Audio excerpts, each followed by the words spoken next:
Well, hey, everybody, it's your good old pal Seth here. Welcome back to Cheaper by the Dungeon. We're going to lead you guys through, another adventure, and it's going to be really good. I don't have an opening bit today, and oh, wait. You're not Seth. You're not Seth. I know you. You're right. Seth's dead.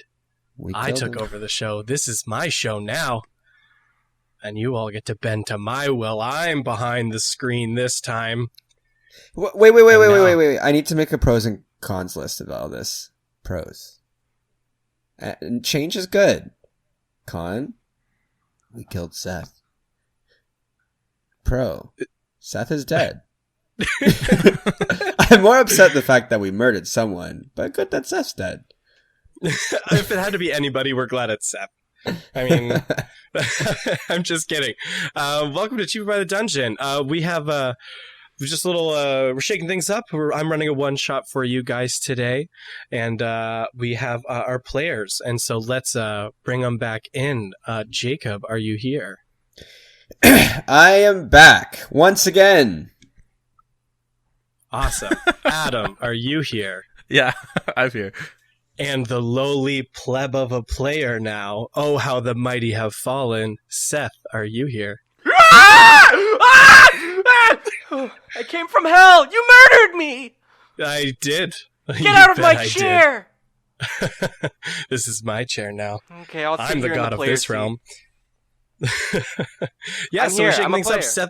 Seth gets to be a player now. It's really exciting. I hope you guys are going to enjoy this. So, today's one shot is called The Dark Mage of Ridgecliff High. Ooh. So, we're going Why to are bring they you always guys dark in. mages? Why not be like the blue mage? He's still evil though. The blue mage with a bad attitude of Ridgemont High. Green mage. He just wants the garden. No, that was a different person. I don't know. All right. It's going to be so Prologue. weird not Wait, to do... whoa. Let me bring you sorry, in. Prologue. Welcome to Ridgecliff High. It's the year 1984. Small town living with small town people. Everyone's got their cliques. The geeks, the greasers, the socks, music nerds, the art freaks, you name it, and this school has it. In this place, you don't cross over into other social groups. You got your lane and you stick to it. That was until the food fight of May 28th. A couple of seniors came rolling into the cafeteria, lobbing some tomatoes and yogurt, and things quickly got out of hand. Mob mentality got so wild that everyone got involved, even the meekest and most popular of people. In the chaos that ensued, the seniors got away, but someone had to take the fall for it, and that's where we see these three. We look inside the VP room, and we see three students sitting there with the VP, Mr. Dolan. Well, you kids are always causing a ruckus here, and I know it wasn't you, but we need to set an example. So you three are being sentenced to clean the whole cafeteria on your own. What do you have to say for yourselves? We turn and see our first individual.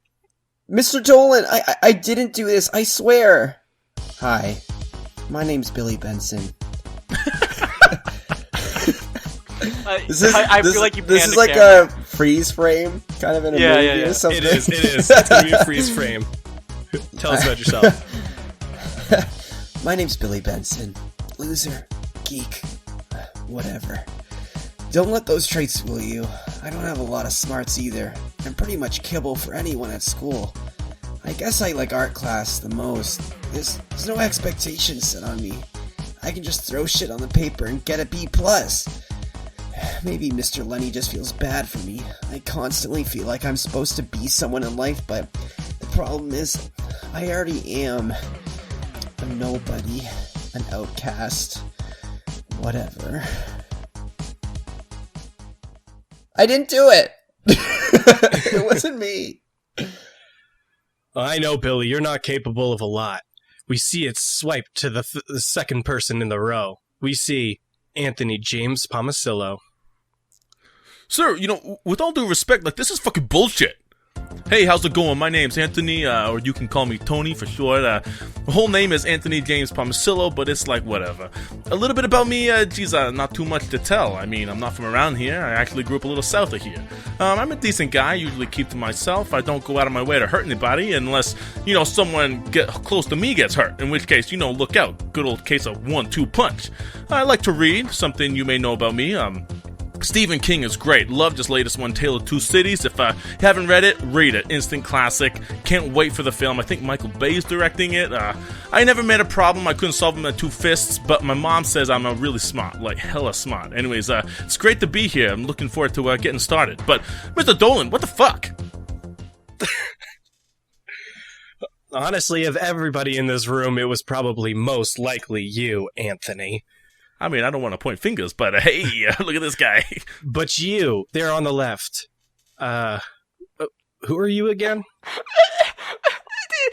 Hi, I'm Charles. Charles Lafton Jr. And I'm the one and only hall monitor of Richmond High. With my rock-hard morals and a constant love for rules and regulations, I protect the halls with everything I've got. I wrote this in the third person, not first. But when I'm off the clock, I just like to hang up my badge, go home and kick it like any other kid. Let's just say my life motto is working hard and playing so much harder. I'm talking yop after 3 p.m., binging 2 episodes of Babar before bed, and even not brushing my teeth in the morning, only if I'm late for work, though. Yeah, I'm kind of a badass. I didn't do it, sir! Well, you know what? Maybe you actually didn't. I don't totally know. I don't quite remember. Well, here's the deal. Let's be real. It probably wasn't you three who incited it, but you three were definitely there, and that's why you got pulled out of the crowd by a couple teachers. Look, we need to set an example. We can't keep having things like this happen, so this is not fair. I mean, honestly, I was just in class, doing work, went to go grab like a little slice of pizza, and wrong place at the wrong time. I seriously think this is a case of injustice. Sir, all I can say is I'm sorry. There must be a reason why you think that I was a part of this. I'm a fan of justice, just as you are, my friend. And I'm sorry, Tony, but you must have had a harsh growing up. But sir, you gotta look past. I think you got the wrong people here. We're all just trying to do our best. Sir, I've protected these halls with my life.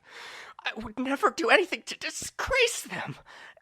Take my badge, take my gun, water gun, and take them. If I did this, then I don't deserve to watch the halls. You know what, Mr. D? That's definitely true. He is like the Mr. Goody Two-Shoes over here. He's walking the halls, never chewing gum, never wearing a hat. He's, Mr. Goody Two-Shoes. Thank you, student 2025164. I think that's your ID. Thank you. I do find it a little concerning that you know his student number, but I know everyone's. Look, I'm not heartless here. So, tell you what. I know you weren't all at fault, so I'm willing to make the night guy clean it. But I need you guys to return the favor. I have, Look, I have an arcade machine. It's a copy of Dark Mage 3, and I've been stuck for months. My big brother, who's just the biggest tool in the world. Him and I have always had this little vendetta about high scores on the machine, and I haven't been able to come close to his high score, and I can't go through another family Thanksgiving with him having the high score. So I'll tell you what.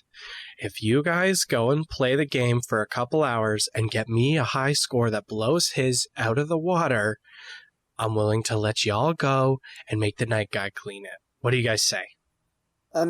Sir, I think due process would be talking to the educational board about this. I don't see how any arcade machine makes any sort of sense. Well, you might have a point, so maybe I should just bring it up to the school board. What do you two think? Sir, respectfully, I believe video games, I tell my parents that video games rot our brains, so I don't think I'm allowed. I don't want to be a hypocrite. I'm pretty good at video games. I like DK. I'll give it a shot, sure. All right, perfect. So Anthony's on board, so you two are on board. I'm just going to give his vote more weight in this case. So we have a deal then. So if you If you three want to follow me, I'll take you to the machine. Oh, I'm a hypocrite. I was going to use my lunch break to study for math. I was going to use Billy's lunch break to also study for math. It's a math test today. The math test, it's really hard. So the VP, Mr. Dolan, stands up within his office and walks out the door with the three of you in tow. You walk down a couple hallways in the high school, and you end up in the tech wing. You've all walked in this hallway before and never really thought much of it.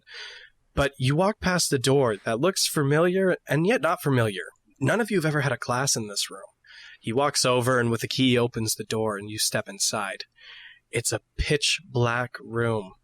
Suddenly, a spotlight pops on from the ceiling as just a lone arcade machine appears in the center of the room.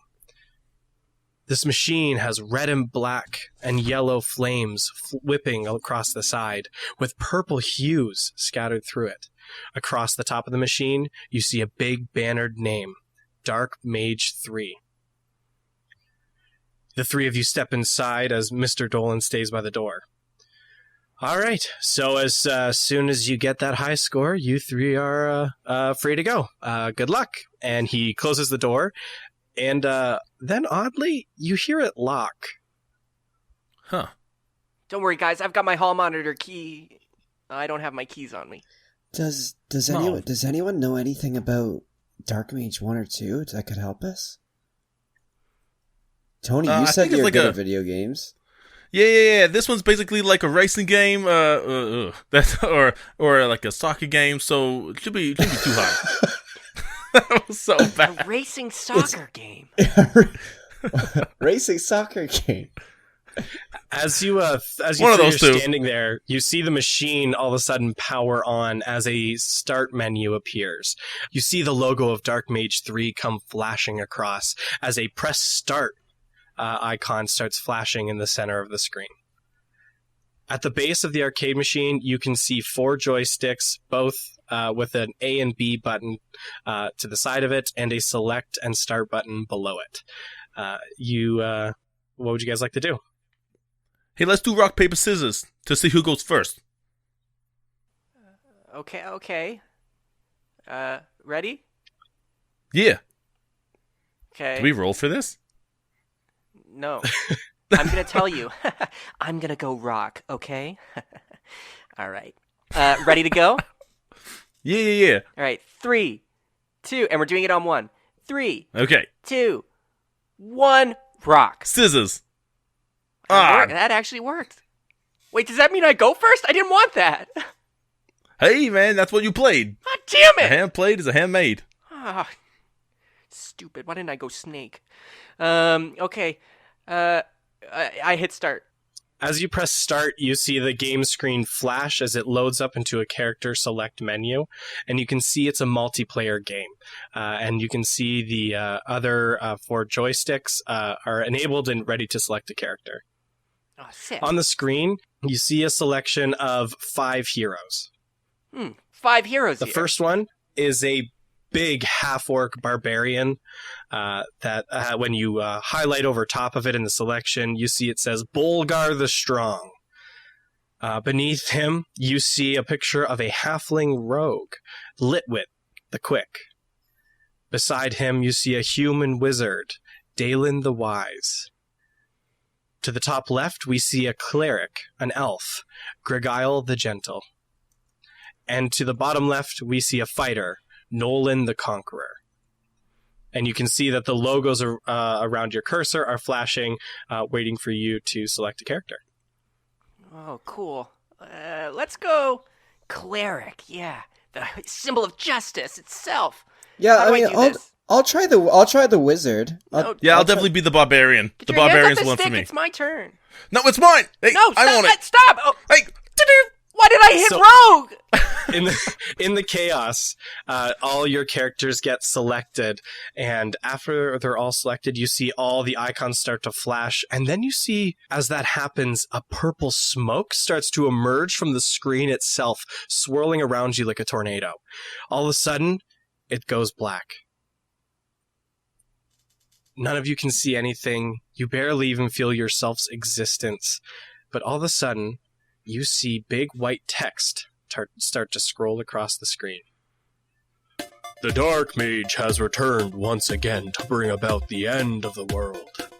No one knows the Dark Mage's true motivations, but this is clear, that he wishes to end it.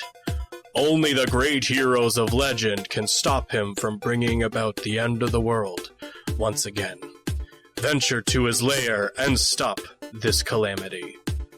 You see the text hold on the screen for a moment as it slowly fades away. And at that point, you slowly open your eyes.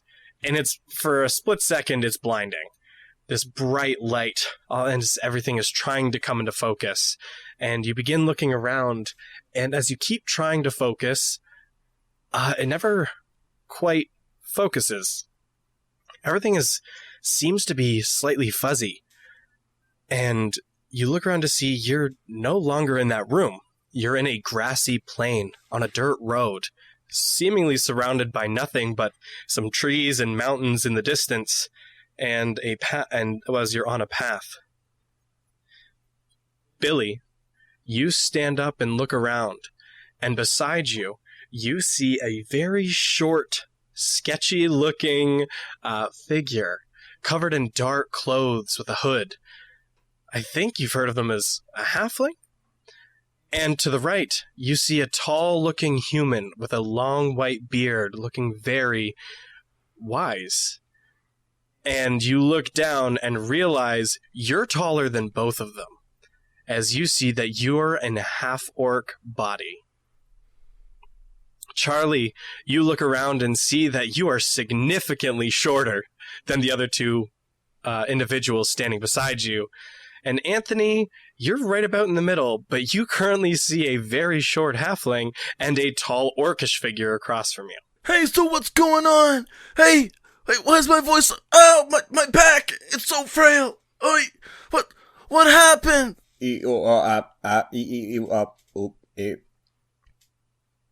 Sweet cheese and rice. I don't know what either of these two are saying. I was going for some, like, for some, like, Banjo and Kazooie type stuff. For, like, the next 3 hours.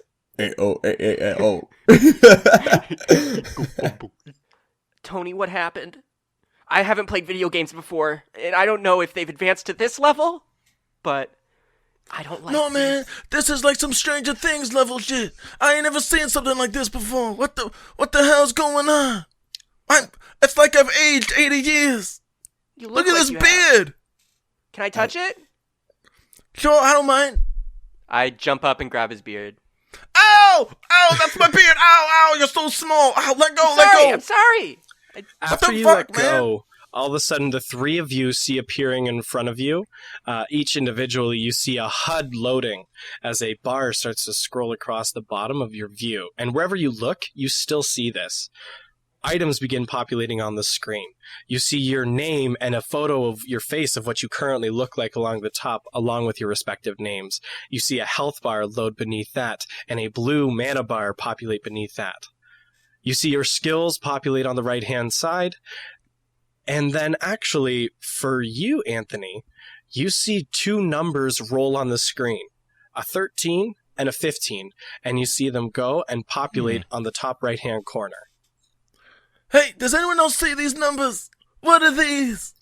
I'm seeing a lot of things. This is crazy. An HP bar? What is going on, guys? Did Mr. Dolan drug us?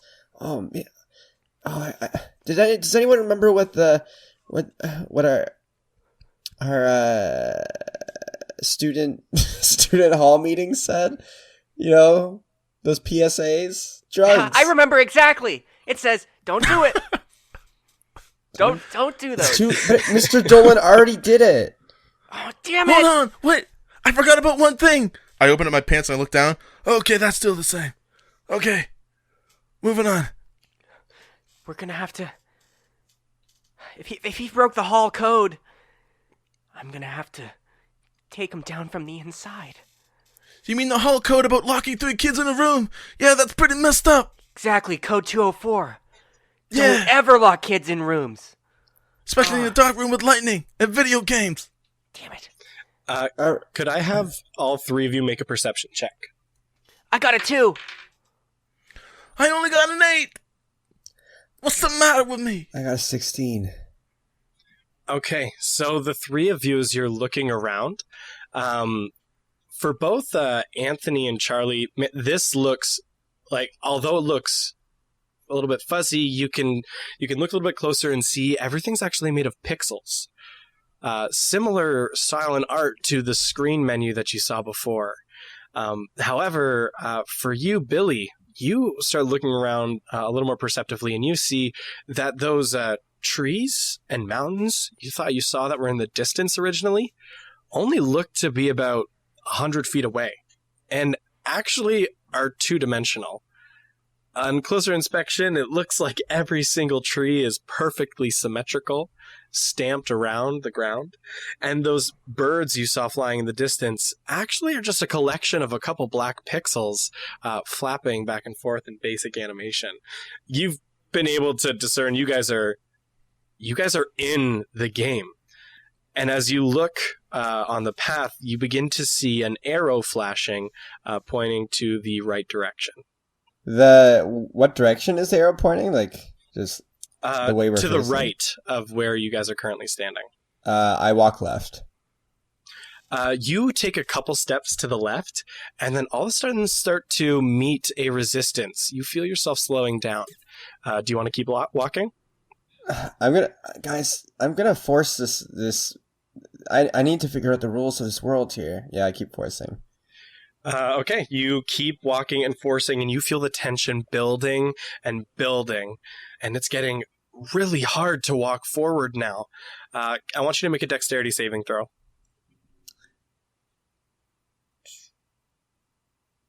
Nine.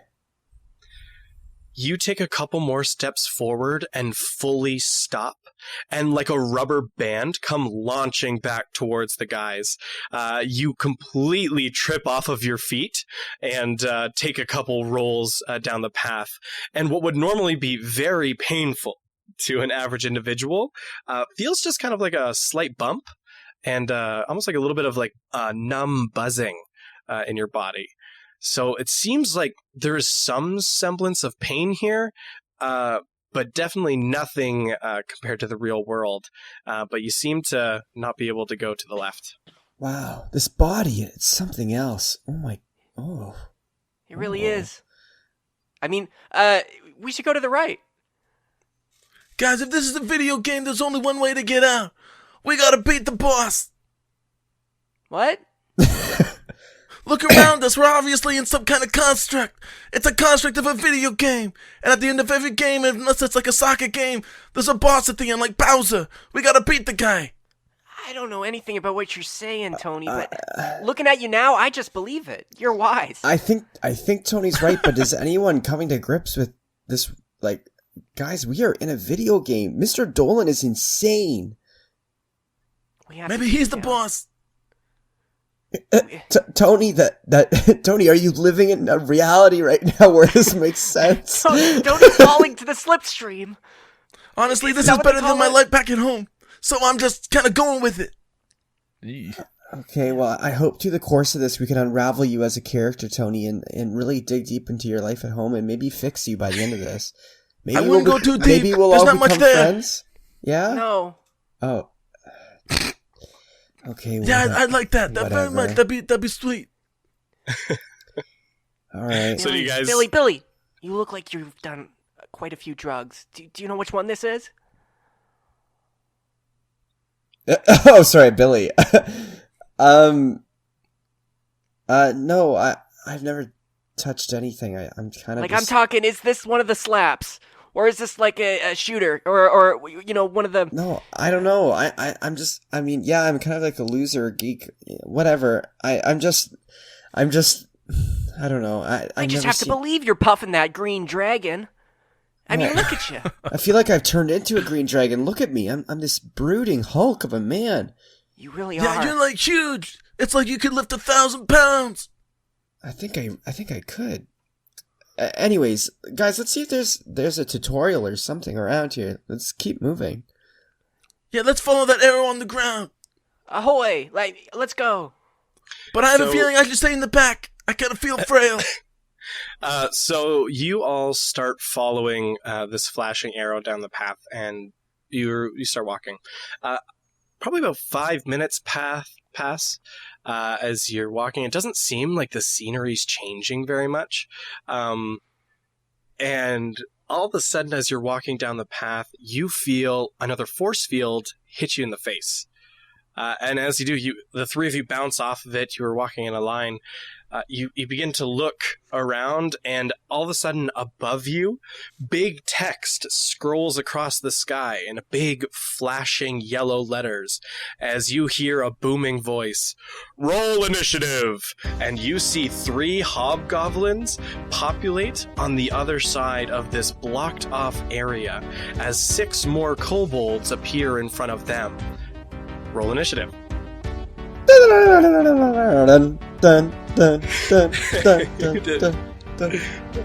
I got an 8 again. 13 for little old me. This looks like a 13 as well. After that sign flashes above you, you see numbers begin to roll above your head like a big box. As you see it cycle through very quickly and slowly stop, you see Charlie and Billy's stop at 13, Anthony's stops at 8. You see numbers rolling above the hobgoblins and kobolds, but you're not able to see what the numbers are. It looks like they're masked out, probably a feature of the game itself. But first up, you can feel your limbs kind of start to free up, like you can move a little more, and you realize you had kind of been frozen in place a little bit. As you see Charlie, you're free to go first. Charlie, go! Oh, geez. I guess we should treat this just like any old regular hallway, right? All the rules apply. Tony, what do I do? Kick their asses! I don't know, Ow! That's what I would do. I'm a rogue. What do rogues do? Don't you have knives? Stab him in the ass! I got a sword. Poke him? Yeah, just do what feels right. Oh, nothing feels right! And I stab. Who do you attempt to stab at? There's 6 kobolds with 3 hobgoblins on the other side. One of the kobolds, the closest one. Okay, so you run up to the nearest kobold, just shoving your blade forward. Roll to hit. 18. That definitely hits. I'm gonna hit him hard now. That's max damage! That's 12! You see your blade hit the kobold, and it kind of looks like the blade passes through, but you don't see like a wound open up, like pixels crossing through pixels. And you see the kobold flash, and then all of a sudden just explode into pixels. He's dead. I did it! Hey, you got one! Hey. Is that the end of your turn? Yeah. All right. Next up in the order is Billy. Okay, I have this huge great axe with me. I guess I'll try. I've never been good at it much. Whatever. Come on, Billy, try! Alright. That is a 19. That definitely hits. Alright. I'll just do a slashing move, I guess. I roll, and mine's a 1d12 plus 4. And I get to do it twice, because I get an extra attack. So you'll have to roll the extra attack separately, but before you do that, you take your first swing down at the kobold, and actually, based on your stats, you swing the axe down, it flashes, and also explodes into pixels. The minimum damage you can do has killed. I looked at this thing, and it died. Oh, God. So you have a second attack. Okay, Charlie, Charlie, what do you think about all this? I got some of those pixels pretty in powerful. my mouth! What? This is great. This is pretty great. Fun. I'm loving this. Do you guys know I'm 6'6"? I'm huge. Woo! And I start throwing the axe around like a baseball bat. Whoa! Kind of spinning it. You watch it. Yeah, I'm done with my turn. You're not gonna attack again? Oh yeah. This body. Yeah, I'll attack this next thing beside me. Alright, roll to hit. Okay, I roll to hit. 17. That definitely hits. You can roll damage if you'd like to. Alright, 1d12. That's a 12. Rolled an 8 plus 4. So your axe, there's no resistance when you swing it down. It literally goes straight through the kobold, top of the head to tail, and goes straight into the ground and makes contact with the ground and bounces off a little bit because you expected a little more resistance, and there was none. And that one explodes into pixels as well. All right. Next up in the order is the hobgoblins. So these 3 hobgoblins standing at the back watch 3 kobolds immediately just exploding into pixels, and they're not stoked about that. So they're going to run up, and they actually all go on the same turn. So 2 of them are going to run up and attack you, Billy, and another one's going to run up and attack Charlie. So they're going. The first 2 are going to roll to hit Billy. Billy, what's your AC? Infinity. 13. This is definitely a tutorial level. So, one of them hits. The other one, you see it swing its sword, and actually, all of a sudden, it pops out of its hand and lands on the ground. It rolled a natural 1. So, the first one is going to attack, though. So, it's going to roll its damage. Oh, it rolled well for... Oh, it rolled okay for damage. So, that's going to be 7 damage. Ah! You see as you're hit, your character recoils for a second, it flashes red, and then resets to you standing there. Damn, that was a janky animation. Whoever developed this game sucks. Yeah, next is the one that's going to attack Charlie. And Charlie, what's your AC? Cool 15. A cool 15. That is not going to hit. So you see him come and lunge its sword forward as you jump out of the way. Your experience as a hall monitor, dodging people throwing other rocks and things at your head in the hallway, has trained you for this moment. My moves. This body. It's so nimble. Next in the order, actually, is the 3 remaining kobolds. Similar things going to happen, except 2 of the kobolds are going to run up and start attacking you, Billy. And another one's going to go up and... 2 are going to attack Charlie. 1's going to attack Billy. So the 2 attacking Charlie are going to go first. Was that a 14 AC for you, Charlie? That was a 15. Cool 15. 15? Cool 15? Perfect. Okay, the 2 are actually going to hit. So they're going to roll some damage real quick. Uncanny dodge on one of them. Okay, you uncanny dodge on the first one. That? Or actually, I'll tell you the first damage, and then you can decide. They're going to attack with... they both have daggers in their hand. So the first one... it's going to be 5 damage. Would you like to use Uncanny Dodge? Yes! Okay, so you take 3 damage. Or actually, that would be 2 damage? Is it round down? I think it's round down. I'll take the 2. 2 damage. And then the other one is going to be 3 damage, so 5 damage total.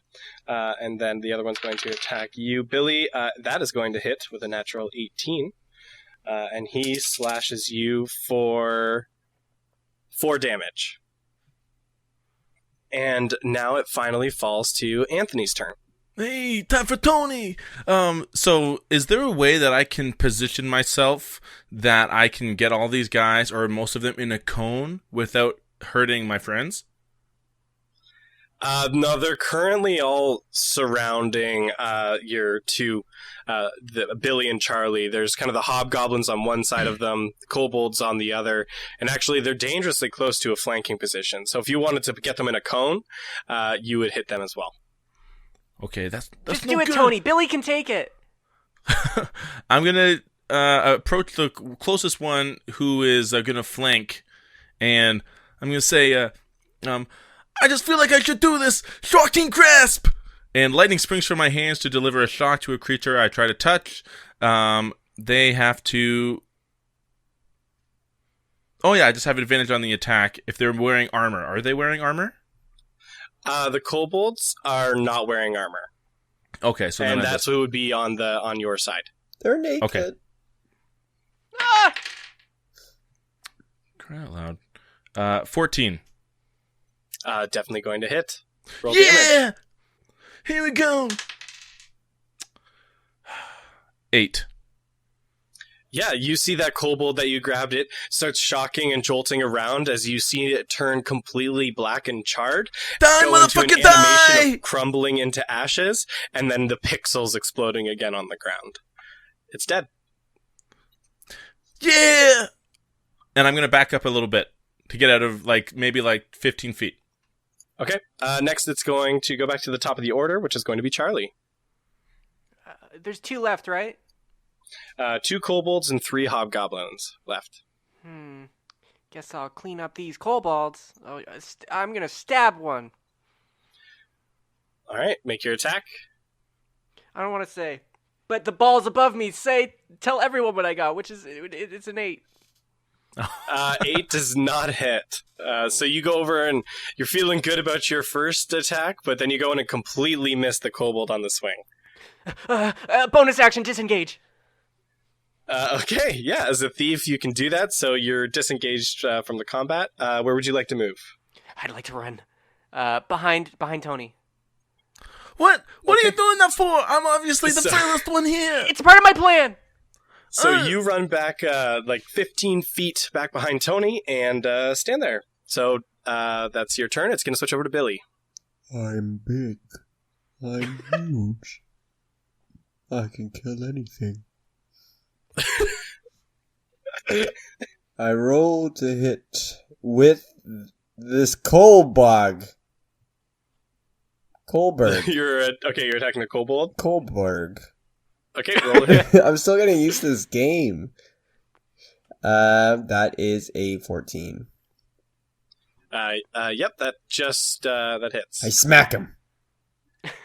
Yeah. So you see that axe coming across again, and he explodes into a flurry of pixels. Would you like to make a second attack? I attack the next one. Yeah, you roll the hit for the other one. 12. 12? Did you say 12? It looks like a 12.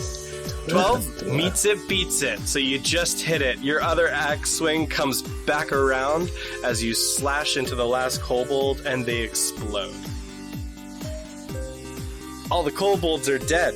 And as that happens, you look over and you see one of the hobgoblins start to speak as a text box appears there as well.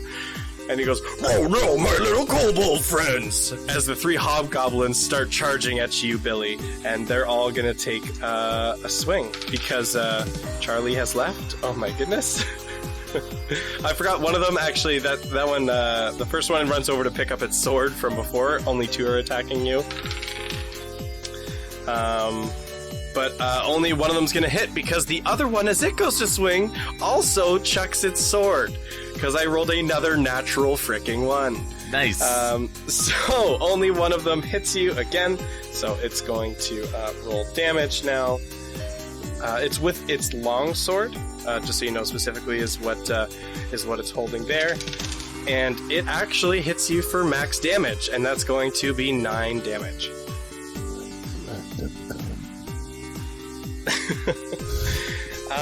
The other one runs over and picks up its sword, but because it had to kind of run away to do that, it actually leaves your combat range, so you can actually make another swing at that one if you'd like. I'll do a big ol' swing on that one. Okay, so let's use your reaction to do so. Roll to hit. 13. That's not going to hit. You swing over at it and you see it kind of hit the edge of the armor of the hobgoblin, but you don't see it kind of flash red like other hits have done before. It just kind of glances off and nothing really happens. So you have missed. So next it's going to switch... Oh. Yeah. So next it's actually going to jump to Anthony as all the kobolds are dead. Okay, but they're still they're 20 feet away from me because they're with Billy. They're about 15 feet, but yeah. All right, time for my ray of frost. All right, here we go. And a frigid beam of blue-white light streaks towards a creature within range. So make a ranged spell attack. All right, go for it. 21. Hey. That's definitely going to hit. Yeah. So now don't you make one for each? Is Ray of Frost the cantrip? Yeah. Okay, never mind then. Sorry. Yeah, so roll damage. And since I'm level 5, I get to roll 2d8, not just 1.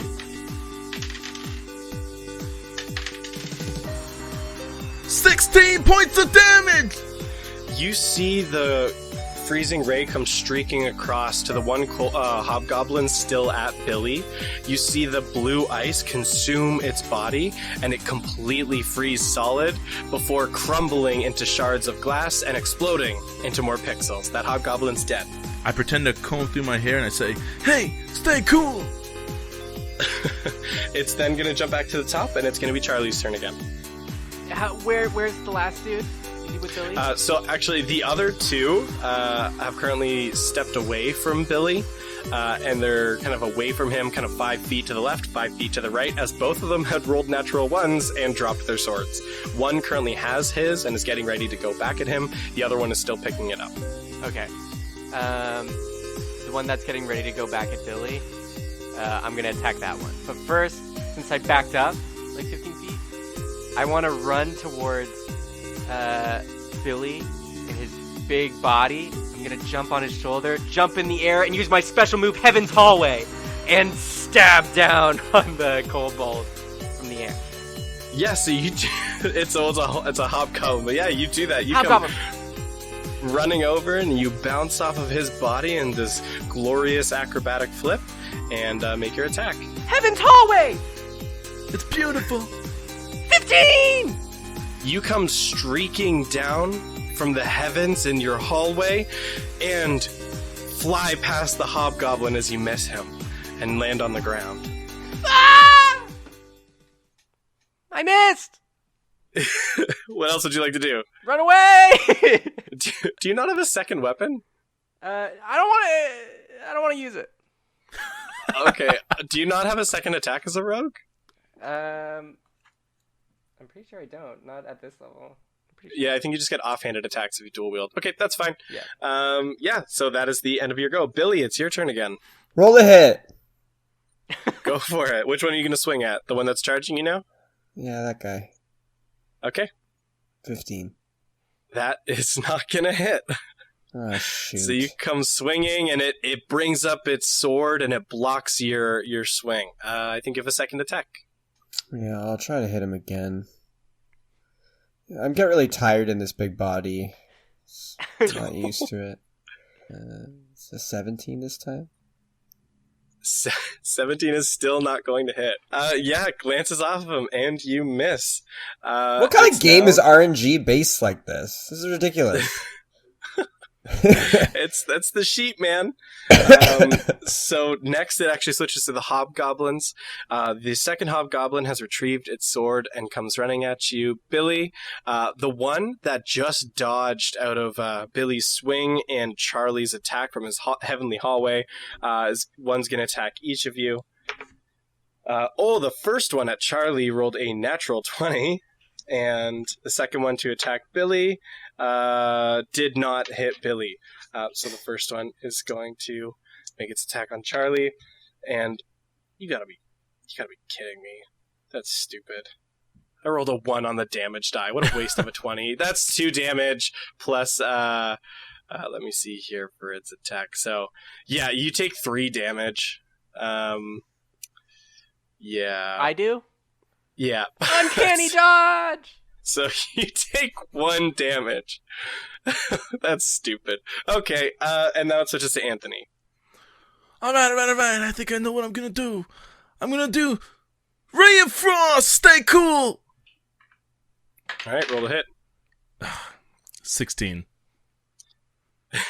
The cold starts to splatter on the hobgoblin, but it seems to shake it off. No effect. Dang, you can't get him jumps all. back up to Charlie. Okay. So I'm gonna run at that hobgoblin with my second special move, Hell's Hallway. I run and then I slide, I try to slide between his legs while holding my rapier high and just slashing as I pass through. All right. Time for a vasectomy. 22! That definitely hits. All right, roll damage. Da-doom. 6! You slide between the hobgoblin's legs and take a big slash through it. And that was a heavy hit. As you see, it now looks very bloodied and damaged, but it's still standing. It now switches to Billy. What are you doing, Billy? Yeah, I'll hit this thing with my powerful body. Okay, roll to hit. 10. 10 is not going to hit. Roll again. 13. 13 is not going to hit. I'm sorry, Billy, but you also swing twice as the hobgoblin's sword is up and ready and deflects off your This 2 thing's blows. invincible! I'm like, guys have how done it are a we couple ever times. gonna beat the last boss, guys? I'm gonna be trapped in here forever. Mr. Vice President. Get us out of here. So the 2 hobgoblins are going to attack again. The one that you had damaged, Seth, turns and swings at you and hits for that's going to be 5 damage. And then the other one is going to swing at Billy again, and that was a natural 20. Holy crap. Very extremes. Either 20s or 1s today. And that's going to be 9 damage total on you, Billy. Billy! Wait, it's my turn again, right? Or it was my turn. So that means I can do Uncanny Dodge again. Correct. So I have that! Okay, so you have yours to, I believe you took 5 damage, right? Mm-hmm. Was on that one. Guys, I'm almost dead. Oh my gosh, you guys. Okay, I'm sorry. Yeah, it's Anthony's turn. All right, enough of this. Hey, peekaboo, motherfucker. I'm going to do blindness. I'm going to cast it. You can blind or deafen a foe. The one that looks a little healthier, not the one that got cut between the legs. He has to make a Constitution saving throw, DC 15. Okay, he's going to do that. And he fails. So the one on the left is now blind. And as you do that, you see it like, what is this? What's going on? And it just kind of starts flailing about, not knowing what's going on. Hopefully that gives us anything some else kind of advantage. So now it is going to be Charlie. So the one is blinded, right? The one's blinded and the other one's damaged, standing beside you. Okay. Can I make my way over to the blinded one? You can. Okay. I do that. Okay, as you walk away, the hobgoblin beside you takes a swing. I don't mind. And it hits, actually. I mind. I care now. I thought it wasn't going to happen. That's 4 damage.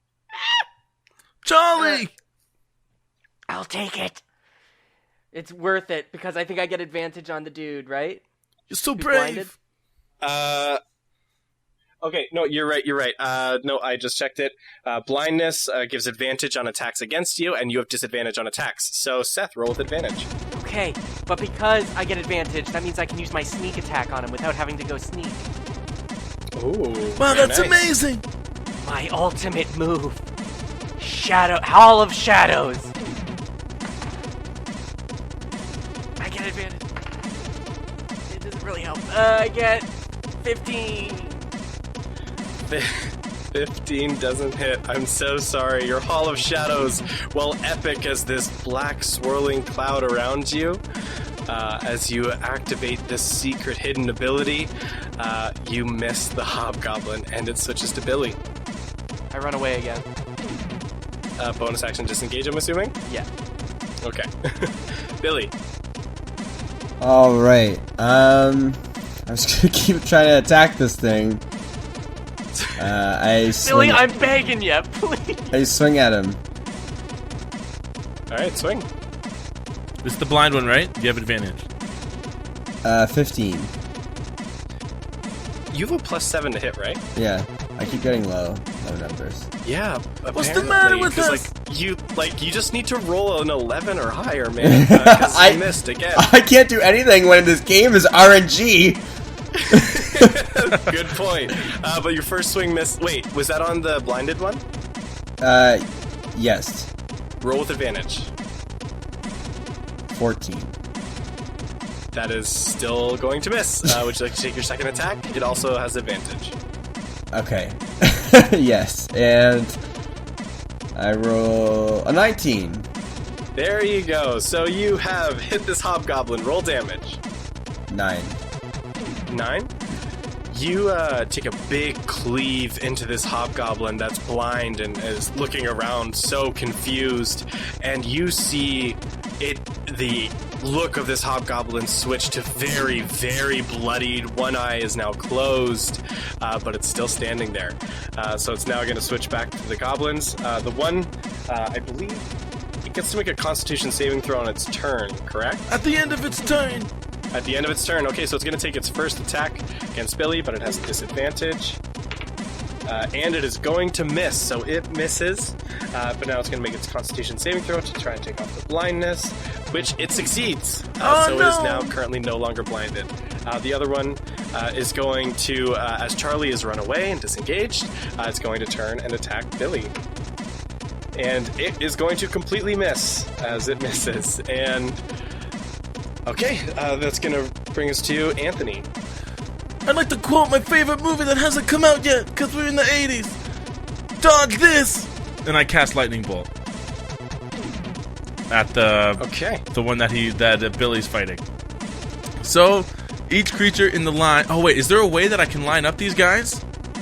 Yeah, if you run up to the farther up on the right-hand side, the two of them are kind of in front of Billy, but if you go up to the parallel to them, you can turn and get two of them in a line, but Billy's just out of range of it. Okay, so I go up and I hold my hands in like a little makeshift gun. I'm quoting the Matrix, by the way. And I say, dodge this!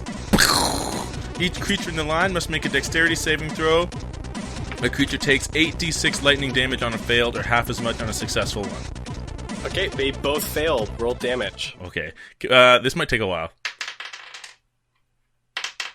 Yeah, they're gone. Okay, so you see this lightning bolt shoot from your fingertips across, passing through the two damaged hobgoblins, as you see them, similar to the kobold, flash into a charred black look as they fall powder like an ash to the ground and explode into pixels. And as the last two explode, you see a banner come flying across the sky as it says, "Success!"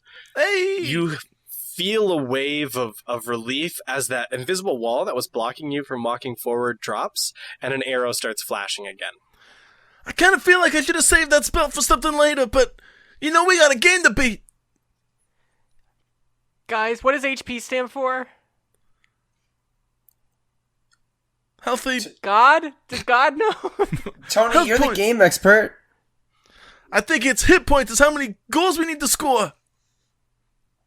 Tony, What? you know nothing about video games. I never play. Tony, you said you knew things! It's all an act. It's all a front.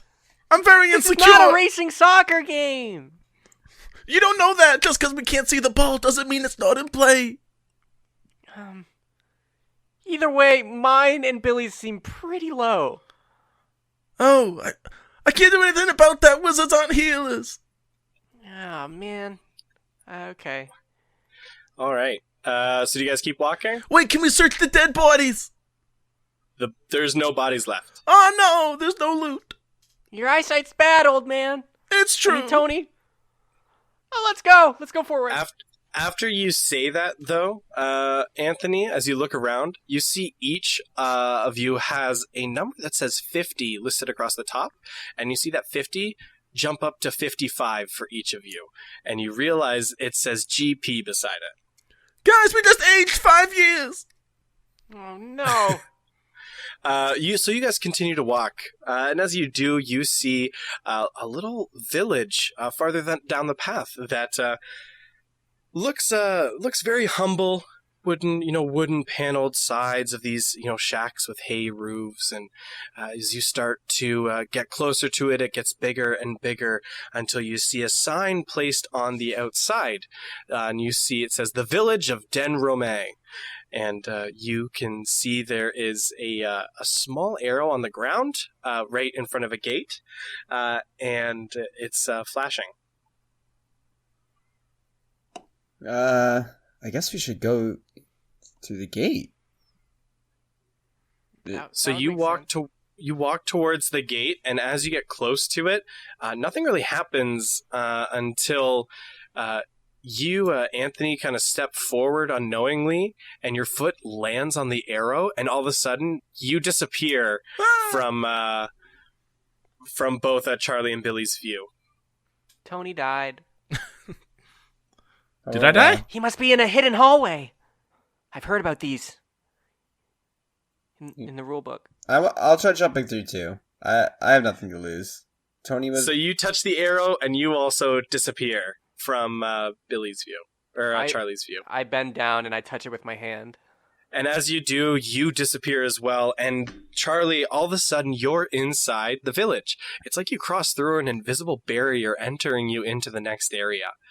You kind of spawn through, still hunched over on the ground with your finger outstretched, as you see Anthony and Billy still looking a little bit shook from the teleporting into the next world. You look around and you are inside the village. You see a collection of shops and villagers running around. There's a bunch of chickens kind of running through the streets as the children are running around and playing with them. You see some produce stalls, a blacksmith shop, a baker, an alchemist, a seer, and a couple other collections of things. You see a big silver statue farther down the road. And actually, could I have each of you make a perception check? 14. 9. 19. Oh, damn. And then both Billy and Charlie, you see an odd-looking sign to the left that looks like 4 arrows, one pointing up, one pointing down, one pointing left, one pointing right, and then 2 circles placed beside it. It looks a little bit out of place. But other than that, what would you guys like to do? Direction arrows, just like the ones in the hallways. I'm gonna go look. Okay, yeah, you walk closer to this sign, and as you get closer, it looks like a directional pad. There's 2 circles beside it, and can you make an investigation check? 8. Yeah, it looks maybe like there's a letter on the circles, but you have no idea what they are. There's letters, but I can't read them?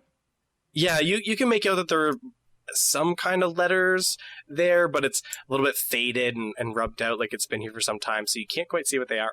Old man, I'm too young to read. Read this. I'm super wise. Let me see. I used to read all the time in school. Make an investigation check. Okay.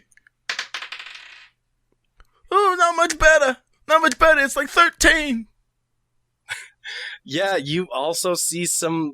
It looks like there's a single letter on each circle, but it's still hard to make out. Billy, we need you to try and read. It's Elvish. I can't read it. Billy, read it. Alright, I'll try. I'm so sleepy, but I'll try to read it. What does this say, DM? Make an investigation check. Oh man, I should have tried that. 16. Yeah, so apparently the two of you are blind, but luckily Billy can walk over and read it. You see the one circle has an A in it, and the other circle has a B in it. Looks like a multiple choice test. Yeah, this is like a Scantron from class. Oh, shoot. Does anyone Since we're all here, can we pass some notes for the math test later? Oh my gosh! Oh yeah. I can't. My perfect record. We have to get out of here now. In a panic, I hit the A button. Yeah, you see the A button. As you make contact with it, you see it kind of light up, kind of a bright white light. But as soon as you let go, it's no longer lit. I hold the button. Yeah, as you sit there holding it, it stays lit. Wait, is there a directional pad on this? There is a directional pad. It's on the left-hand side of this sign. There's a directional pad with 4 arrows, one pointing up, one pointing down, one pointing left, one pointing right, and then a circle with a B in it and a circle with an A in it. While he's holding the A button, I'm gonna drum on the B button. You see it kind of lighting up similarly, but it doesn't seem to be activating anything. I'll right. stop. My character shouldn't know this, but I'm gonna try it anyways. I'm gonna do up, down, left, right, B, A. As you do that, you see the sign flash gold as a number 1 appears at the end of your health bar. Yay! Is that like a level up? I'm level 6 now, boys. Okay. Make an intelligence check. All of us? No, just Billy, because he's the only one who can see it. 16 again. So, Billy, you're familiar enough with culture that you've heard of Super Mario and some other kind of, more popular video games, and you are familiar with this, that it, to understand that it's a extra life. Oh, cool. Well, see ya, boys. I'm gonna try. If there's any way out of this, we're gonna need someone to kill me. See if it'll get us out. You want us to kill you?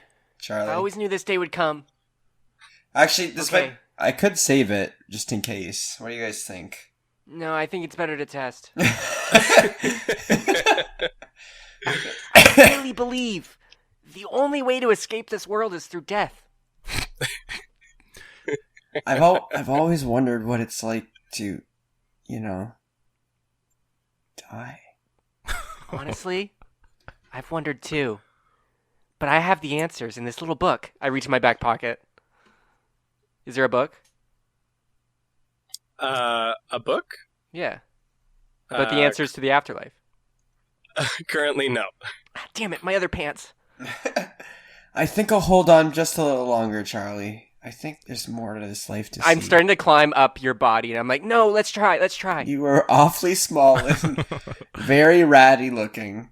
I grab onto his pec like I'm a rock wall. I can't stop flexing. This thing is rock hard. I want to go to see the seer. Okay. While this is happening, I mean. Okay. Well, the two of them are kind of having a little bit of an interaction. You walk away to see the seer. It's going to take a minute to walk over there. Would you two guys like to resolve anything else at the Nah, sign? I walk after him. He can keep holding on to my pec, though. All right. After the sign lit up, it went dark again and looked similar to it was before Billy used it. Charlie, do you want to do anything? I was clutching onto Billy's bosom, right? Yes, he walks away. Okay. Oh, do you have to say bosom? So I'm still on Billy's pecs. I'm still trying to climb up so I can get my sword near his throat. There's only one way.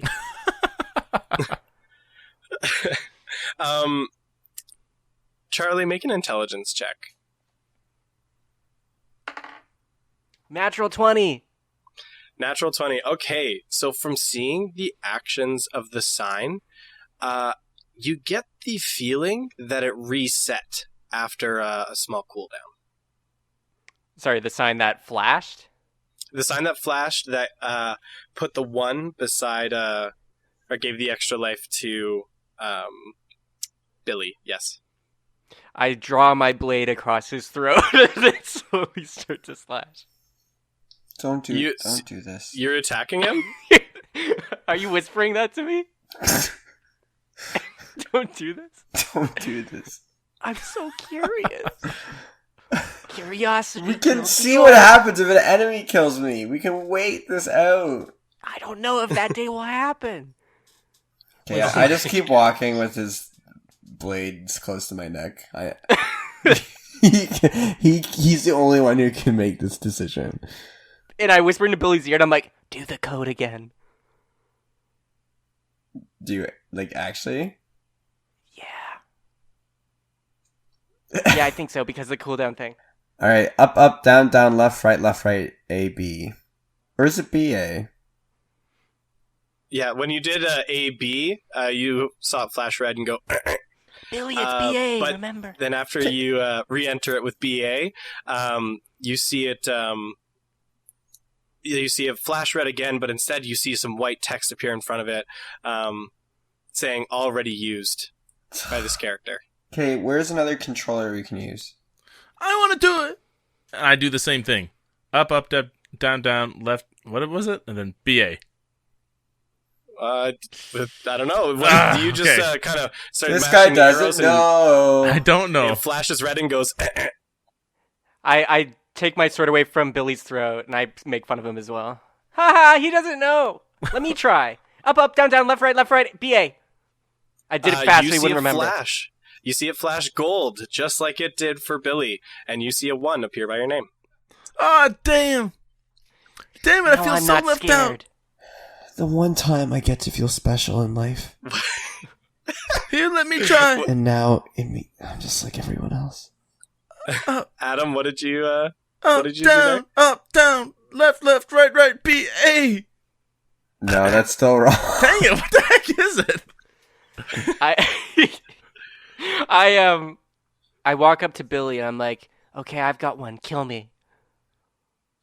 No! I look him in not the a eyes. murderer. I look him right in the eyes. I'm like, kill me. No, I want to know. That wouldn't I be want just. this. But if you're a fan of justice, then you know that when your time comes, that's from outside sources. If I would become a murderer and thus an enemy of justice. Ah, damn it. Hallway code 160. You're right. I'll stop. Adam, did you try and enter another code? Man, I must have like Alzheimer's, man. Up, down, left, right. No. Or is it left, right? Nope.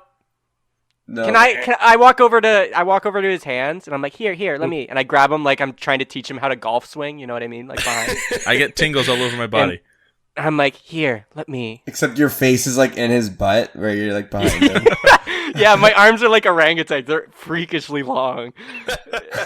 And my face is in his ass. I grab his hands and I'm like, up, down, left, right, B, A. No, that's still wrong. Is it right, left? I just did it. Oh, wait, up, down, right, left. No, right, left. that's wrong. Oh, wait, no, sorry. Up, down, left, right, B, A. I did it. I couldn't think. The fumes in his ass. And Anthony, you also get a 1 pop up on your screen. Hey, as well. perfect. This Okay. is exactly what I was looking for. Let's go see the seer. So, so yeah, you see, like as you're walking down to see the seer, you start to you see a couple chickens come walking across the road. You see a couple produce stands with there's a human in front of a produce stand. You can see some vegetables and things there as well. And you can see little icons indicating to kind of interact with these individuals. But you see a produce stand, a baker, an alchemist, a blacksmith, and the seer. And so you guys are heading to the seer? Yeah. She's at the end of the line of shops, and so you go forward, and you see there is a door, and as you kind of all walk up to it, similar to the gate, you feel the world go black for a second, and then you pop into the seer's shop. You see it's filled with these deep wine red-colored curtains spread throughout the side walls. There is a fog in the air from incense burning. You see a woman sitting on the other side of a table with a crystal ball in front of her. There is a chair on the opposite side of the table as well. And you see her look up from her seat and see the three of you and say, "Welcome, visitors. Would you like your fortune?" Yeah, that'd be an honor. I sit down across from her. How you doing? My name's Tony. Let me tell you your fortune. Okay, but can I also ask you something? We want to know how to get out of here, back to our other lives. I see the three of you are very, very special. As you see the crystal ball, it seems like she almost didn't hear anything you said. You see the crystal ball light up as a green fog starts to swirl within it. As you guys look at it, you don't really see anything in it, but she looks in and appears to see. She continues on. There is a great legend written that and you see her pause and look at the three of you like she's counting. And she starts again. There is a great legend that is written where the three heroes will return to stop the mage from bringing about the end of the world. You must venture forward through the great forest to the mage's lair. There you must confront him. But be wary, a great beast guards the entryway to this keep. Something toxic and dangerous. And you see the fog die down, and your fortune is ended. She looks up at the three of you and says, "And now that's been your fortune. That will be 2 gold pieces, please." There you go. You see 2 gold pieces from each of you disappear from your inventory. What? Is there like a floating book or floating animal in this room or anything with a spotlight on it? Currently, no, there's not. Damn it, where's the closest save point around here?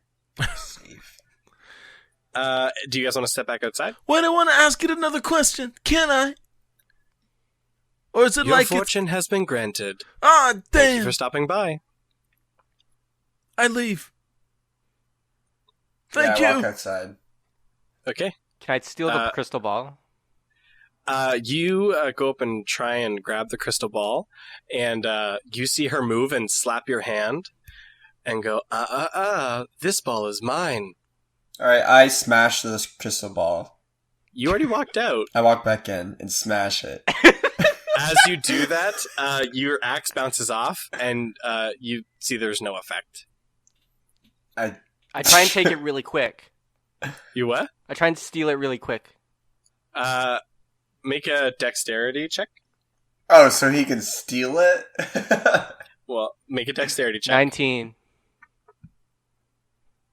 So she moves to try and stop you, but as you grab the crystal ball and you grip it to take it, you feel a shock run through your arm, and you take 2 damage. Try again. Uncanny I dodge. told you this ball is mine. Try again. Now please get out of my shop, you silly... I mean, now please leave. We need a game shot. I try hitting the crystal ball again. There's still no effect. Again. I try and steal it while he's hitting it. She moves to try and stop you from stealing the crystal ball again. Make a dexterity check. Jacob, your axe still has no effect on the crystal ball. 13. Yeah, so you beat her again, except you grab the crystal ball, and you take 3 damage. Ah! Does she say anything different this time? I'm interested in these dialogue options that she seems like she's getting angrier. Please stop touching the crystal ball. I whack it. I whack it! You still keep bouncing off of it. Charlie, Wait, what I you whack have to it. do? You start bouncing off of it too. And after you guys take a couple swings, you see her stand up and her go, "Get out of my shop!" And then all of a sudden, you guys bounce out of the room and you're back on the street. And the icon that was there to enter into the Sears door has disappeared. Oh. I try knocking on the door.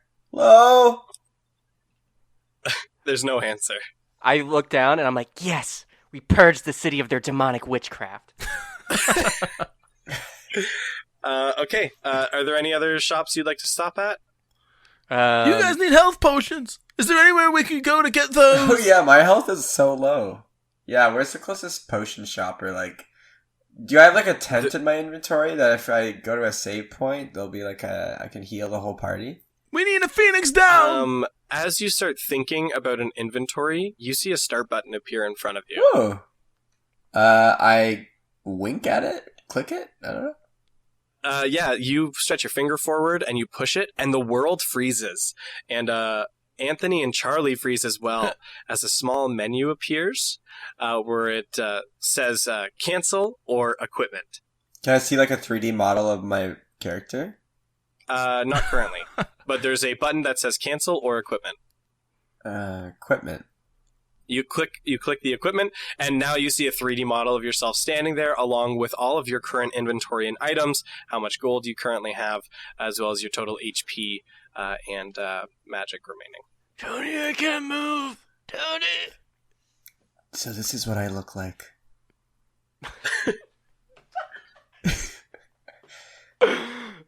To be this man.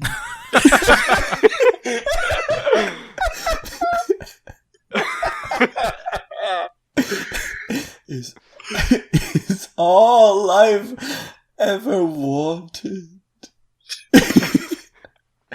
Respect.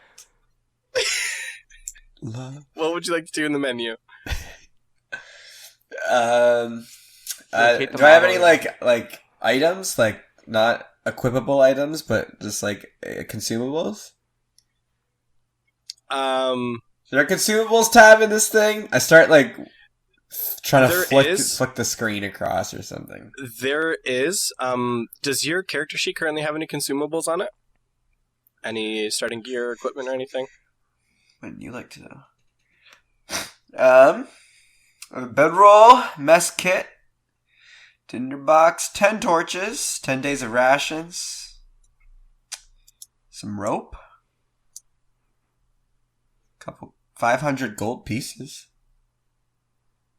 Sorry, the gold pieces, you actually currently only have 53. 53 gold pieces? That was what the game started you with 50. You got 5 from the combat, and you lost 2 at the seer. But you have the rest of those items. And beside the rations, actually, you see a small heart icon. Ooh, I grab it. So you click it, and you consume one of the rations, and you get... let me double check something here. And you get 2 hit points. I use all 10 rations. You eat all 10 rations, and you get of 20 hit points back. Yahoo! Alright, I exit my inventory. As that happens, Billy and Charlie and Anthony, you two are released and you can move again. Well, that was awful. I hated that. It was so cold. Sometimes it's good to pause and reflect, but that wasn't the same thing. I feel great. Yo, you look really full. Okay, are there any other things you guys would like to do or shops you'd like to stop at? I'm good. Do you want me to read off the shops again real quick? The bakery. Yeah, so you can walk up to the bakery and you see there is a baker there. It looks very generic, you know, a brown apron with a white shirt underneath it and a nice hat. And you see a little icon beside him who's like, "Hello, welcome to my bakery." Hello. Do you got cookies? Hello, this is my inventory. And you see a list appear in front of him in text. And the only thing you can see listed there are loaves of bread. And there's currently 10 of them with a price of 2 gold pieces each. I'll take 2.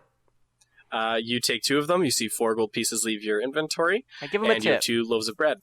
Give him one coin as a tip. Okay, you see 5 pieces leave your inventory. And you have 2 loaves of bread. I learned this in training, and I put the loaves of bread on my feet like shoes.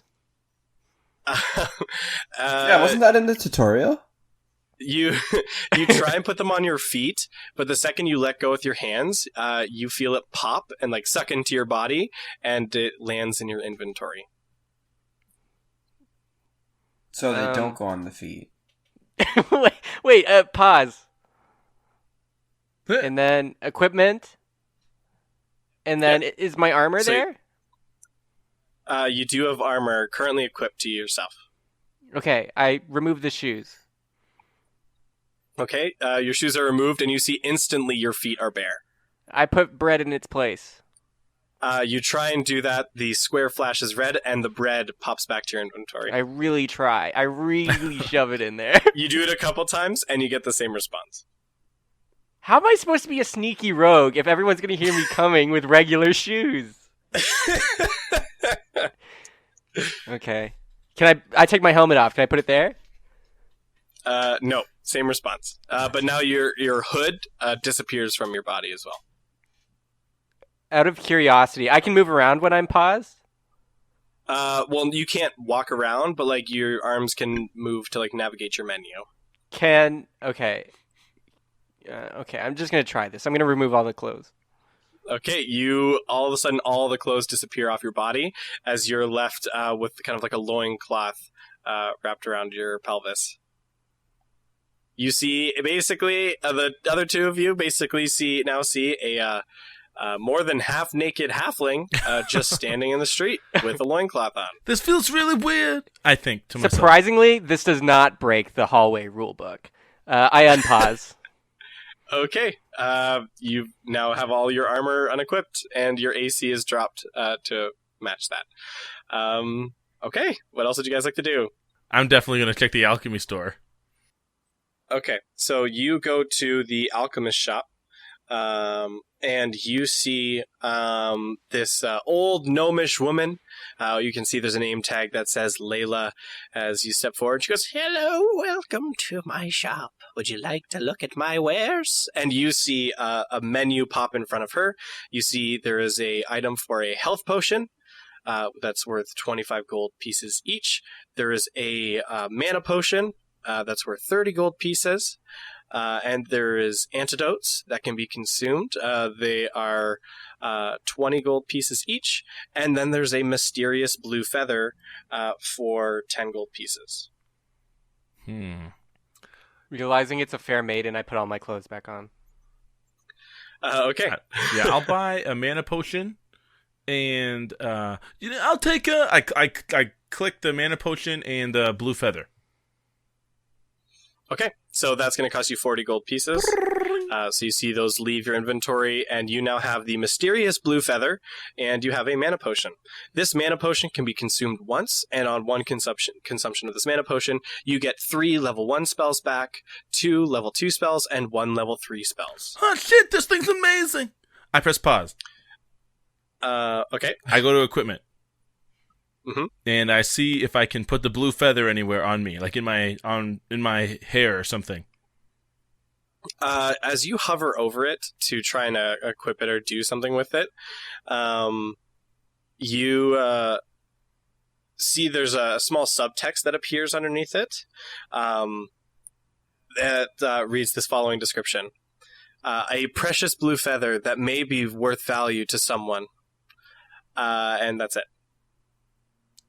God damn it, this doesn't help me at all. Ugh. Unpause. Okay. What about the other two? What do you guys? Nothing. Wait a minute. I'm ready for more of an adventure. I'm not much of a shop. I don't even ask my parents. They have never given me an allowance, so I don't really know the value of money or like how to budget properly. This all makes me uncomfortable. My parents live off my hall monitor wages. Really quick, DM, can I do an Arcana check on this blue feather? Or something, I want to do like an insight on it. Yeah, do. Yeah, what kind of check would you like to do? I'll tell you different information. Well, I'll do much... investigation, I think. Okay, you do roll an investigation check. Okay. 22! No, 23! Yeah, so actually... 23! Sorry? Oh, 23. Even better. So yeah, you can, from inspecting this feather and kind of your basic video game knowledge that you have a little bit of, you're familiar with other games where you can like offer gifts to NPCs and potential companions and things like that, that can make them like you a lot. And so you kind of get the feeling that this is supposed to be a gift for somebody. But for A who? harvest boon. Man, I bet this was for the seer, and we should have went here first. And now the seer's closed shop. Oh, no. But we purged the land of darkness. Yeah, but the darkness could have helped us! Charlie! I put the feather away. If you guys are done shopping, we're going to keep walking along. There's only one direction to go in this town, as you've kind of gotten the feeling that you're on a little bit of a railroad path. What a stupid town. Who designed this? It's like it's a bunch of hallways. So you keep walking along as you start to pass through kind of like the center of town. You see a big silver statue of a fair woman shrouded in some kind of like a robe and cloth draped over her head, looking matronly. Arcana check! There's a little icon in front of her. Oh, never mind. Hello, fair maiden. There's no response, but you see the icon in front of her flash. Boop. So you tap it, it opens a menu. There's the option to save or to cancel. Save. Hey, Billy, it's the save thing. Save! I want to save. Okay. I think that I don't want to fight those other goblins again if we die. Okay, save. Okay, so you tap save there, Charlie, and all of a sudden you see kind of a flash in the world happens. It feels almost like a camera flash, like a Polaroid, just covers the world for a split second. And you, all three of you, whatever your half of your max hit points are, you get that much added back to you. After you tap that, the save button has been grayed out. Cool! Oh, it's rad. Leaping lizards, I feel great. After you do that, you guys keep walking till you eventually reach the end of the village, where there's another icon to go out a gate on the other side. Hasta la vista, baby, let's go! Let's go kill a dark mage. So you guys flash through, and that's where we're going to take a break.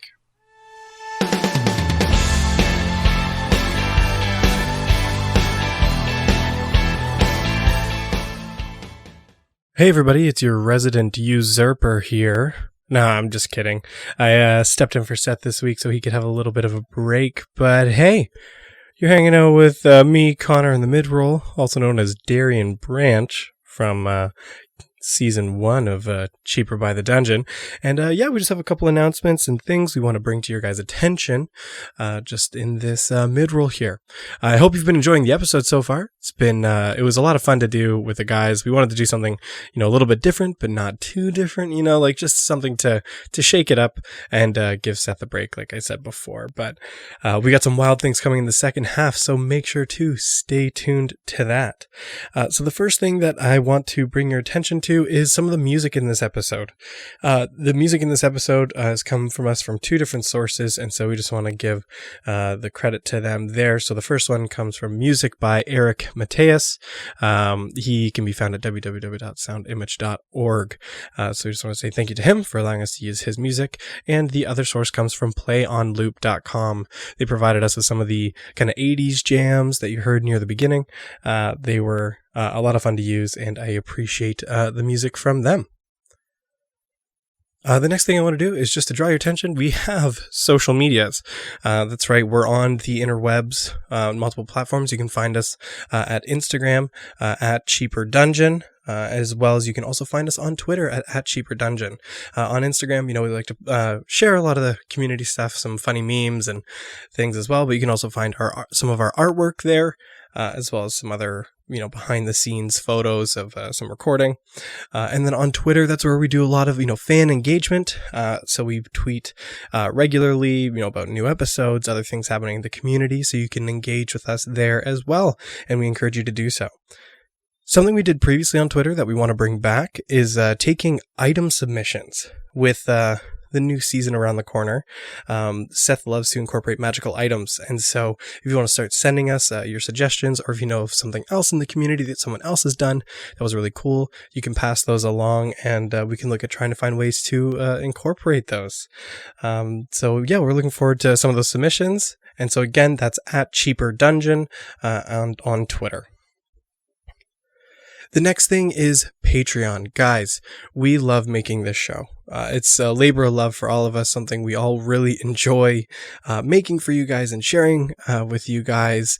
And, we love playing, getting to hear Seth's story and engaging and hearing some of the feedback from you guys and how much you've been enjoying the show has really meant a lot to us, and that this thing that we've, created for fun has really meant a lot to a lot of people so far, and it's been really cool. And what we just want to ask is, for those of you who are able to support us on the show, if you're someone who's stuck around for the whole first season, you're excited for season 2, we want to make it bigger and better than ever, and to do that we need your guys' support. So you can find our Patreon at patreon.com/cheaperdungeon. You can go there, you can sign up and support the show. For those of you who are already patrons of the show, thank you so much for your support. That means so much to us, that you guys are willing to support our show like that. And so for those of you who, you're not able to, fiscally support us right now, we get it. We're all people, and, things happen. And, what we would just like to ask from you guys is, if just share us on Twitter, shout us out, show us to your friends and family, and help find other cheapskates come join on the Cheaper by the Dungeon train here.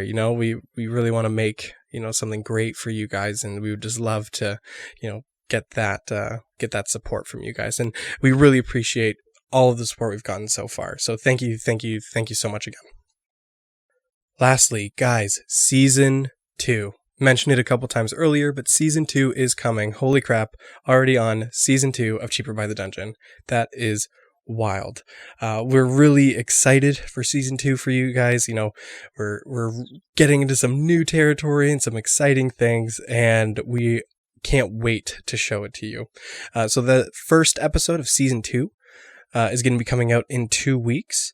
So that's going to be June 11th. That's going to be the first episode of Season 2. We're also looking at having a jump on catch-up episode. So we're going to put together a nice summary, compilation of everything that's happened in Season 1. So for those of you who have, friends who you kind of were considering jumping on, but don't want to go back through all the first episodes and they just want to start listening right away, we're going to have that for you. So you guys can listen to that, catch up on the characters and all the hijinks that has already taken place, and start listening right into Season 2. So we're going to be having that come out soon too, and we look forward to letting you guys hear that. So that's all from me in the mid-roll, and enjoy the rest of the show.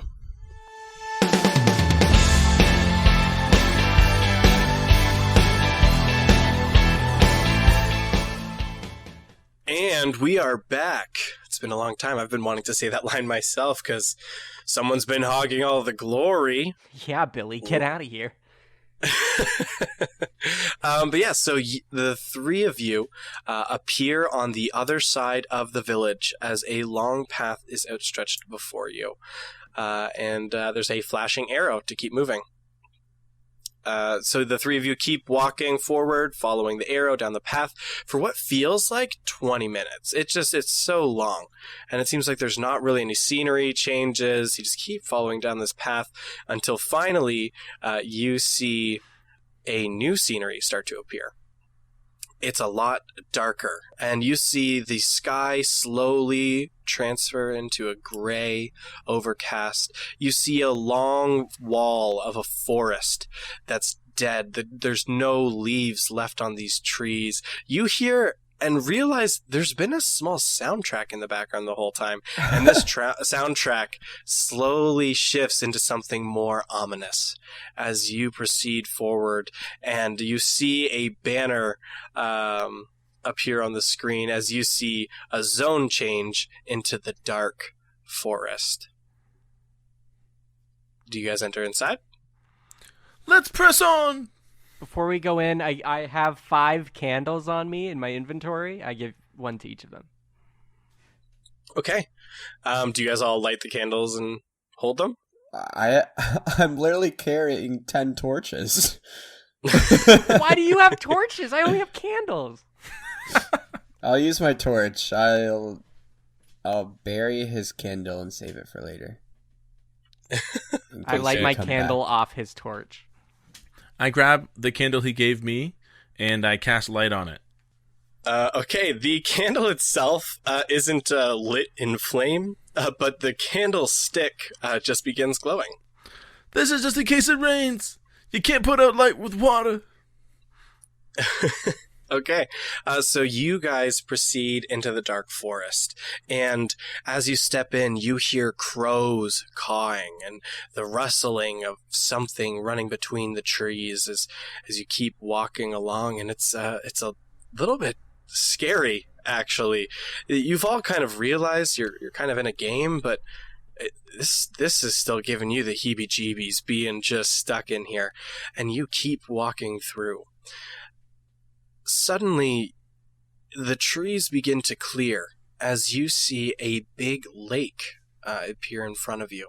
The path you're on winds through the center of the lake, just sitting above the water. The stone path continues through. Do you guys continue along? I lead the way with my candle. My candle. Charlie, you begin leading the way, and the three of you begin crossing this stone path.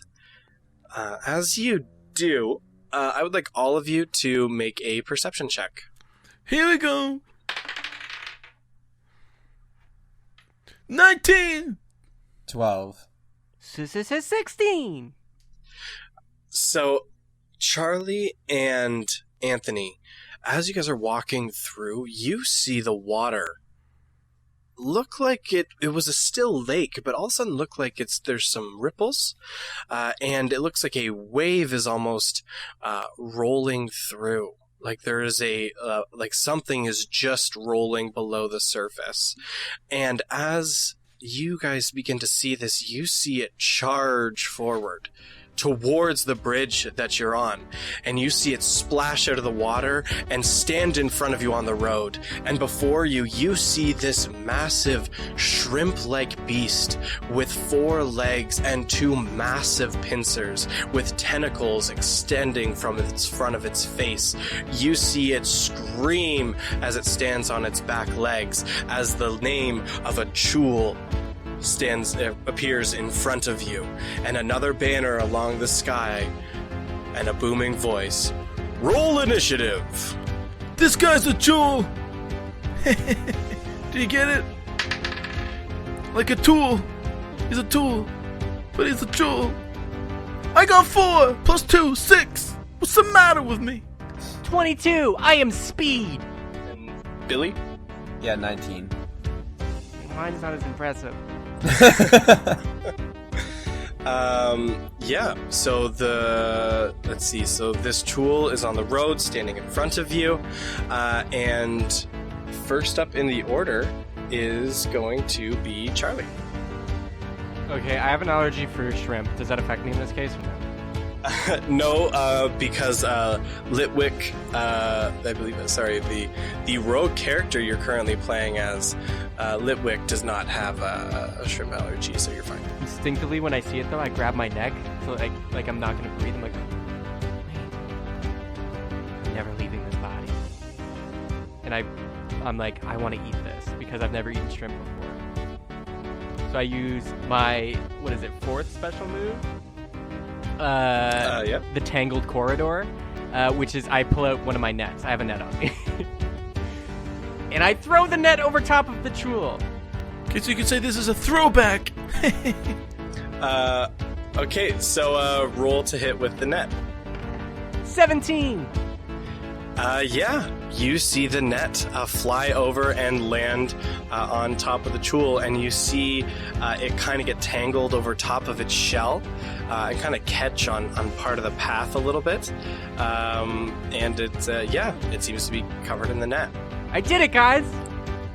That was my action. All right. Okay. Where's the Nice. pass? Oh, here's the pass button. Skip. Okay, next up in the order is going to be Billy. I tackle the big old shrimp. Big old shrimp. Yeah. I tackle him. I attempt to tackle him into the water. Okay. No. Yeah, make a tackle check. I guess it would be kind of like a grapple/push, but make a strength check. Let's go with that instead. Actually. Okay. 24.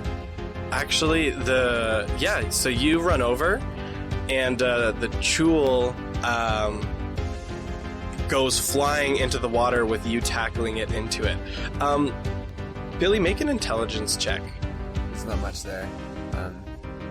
9. Yeah, you tackled that Chul real good, and you're feeling really good about tackling him into the water. But I went in with him, right? Like it was That's like a correct. tackle. Yep, you ran forward, you tackled him into the water, so you still kind of have a hold of him, and the two of you are under the water currently. In my mind, what just happened is that like Billy's still getting used to the body, and so he literally just tried to move closer to it, but instead the body just like tackled the like he just like, Okay. oh, I'm just gonna try to get a little closer to help my friend out with the net, but instead what attempted to be me trying to pull on the net with him was me extending my arms and just flying at the monster. Okay.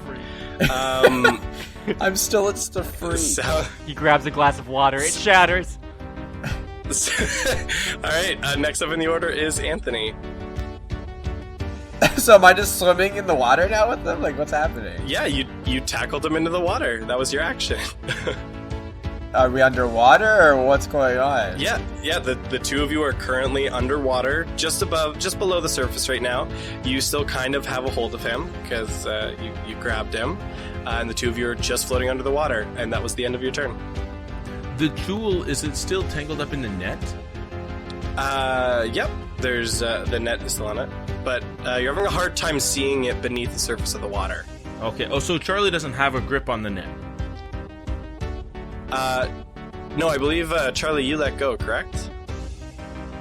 Yeah, I didn't. I just threw the net on him, and I wasn't grabbing. Yeah, so the net was on him, and then Billy tackled him into the water, and now the two of them are just under the surface of the water. Billy still has a hand on the Chul, but they're currently sitting beneath the surface. I should mention that the net basically makes them restrained, so attack rolls against it have advantage.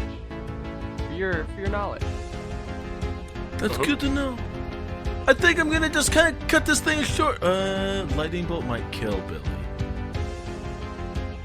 I would Does do he- it. I'd kill him. He's got an extra life. Lightning bolt. Roll, because they're beneath the surface of the water, I want you to roll, just roll a d20 for me. Wouldn't you roll because it's a save? No, first I want you to roll. Oh boy. It's gonna be, you can add your spellcasting modifier is intelligence as a wizard, correct? Yeah. You can add intelligence to it. Plus my proficiency. No, just Okay. your intelligence. 14. 14? No, Okay, sorry. Yeah, 14. Sorry. Okay, yeah, you managed to target the Chul and not Billy by accident. And so dexterity saving throw for the Chul. DC 15. It succeeds, so it's going to take half damage. Okay. Okay, give me 1 sec. Oh boy, 25. Nice, that's a big hit. You've been lightning bolted. Yeah, you see the lightning go streaking through the water as it strikes the Chul beneath the surface, and it takes a big hit. You see, it did not like that. But now it's the Chul's turn, and the Chul, if you didn't notice before, Billy, the Chul came out of the water. So you see, it actually feels more at home, and it's going to first because it's. Let me double check something actually. That's funny. It feels more at home because I've never felt more at home in my life. If you want to break out of the net, it's a DC 10 strength check. Yeah, it is going to. It's going to break out of the net because it doesn't want that. I wouldn't want that either. Yeah, these dice are very polar very bipolar. You see the Chul start tugging at the net, trying to get it off of itself, and it starts tugging, and nothing happens. It just keeps tugging, and it's still stuck in the net. And so that's its turn, because it's restrained, so it has 0 movement, and it failed to break out of the net, so it's got nothing. It rolled a natural 1. So it's going to jump back up to Charlie. Okay. Piercing hallway, short bow. You can take a shot, but with disadvantage because it's still under the water. What if I get in the water? Okay, yeah, I'll just do it. Natural 1! You can take, if that was your first roll, keep it. If that was your second roll, don't keep it. Because actually, you know what? You had advantage because it was restrained, but I give you disadvantage because it's in the water, so it's just a straight roll. So what was your first roll? It was a natural 1. Okay, sorry. Yeah, you keep the natural 1. And you miss. Would you like to move? No. Okay, then we're going to switch over to Billy. You are currently in the water with the Chul. The Chul is still currently restrained by the net. What would you like to do? Are there any, like, visible, like, cracks in the bridge or, like, holes or anything? Like, something, like chunks of wood that's bits of it out or anything? I'd like to make a perception check. Yeah, it's not a bridge. It's actually like an earth path that cuts through the water. So it actually looks like it's 2 separate bodies of water on either side of this earth path that goes through. Well, how high is this berth at? Like, how far did we fall? You're like maybe 5 feet under the water. It goes down maybe another 20 or so feet, and the path itself is only just above the water. So if you swam over, you could get to it. Is there any cracks in this rock wall? What I imagine down here. Currently, no. You can make a perception It's check. a smooth but, rock. There's it's cobbled together, but you don't see like there's anything for you to. I attempt to jab the non-sharp end of my javelin into the rock. Okay. I attempt to do that. Okay, you run over and you jab the butt end of your axe into the rock. My javelin. Oh, with your javelin. Okay. Sorry, I misunderstood that. Yeah, your javelin, and you see it get locked in there. Perfect. Is that the end of my turn then? Yeah, you would have swam over and taken your action to kind of jam it in there and get it stuck. So you're currently as a bonus action, I floating face beside it. the monster and glare. Okay. All right, I'm going to switch over to Anthony. I just imagine like just bubbles coming out of your mouth underwater. Just... Okay, good old tried and true. Ray of Frost. Frost his ray.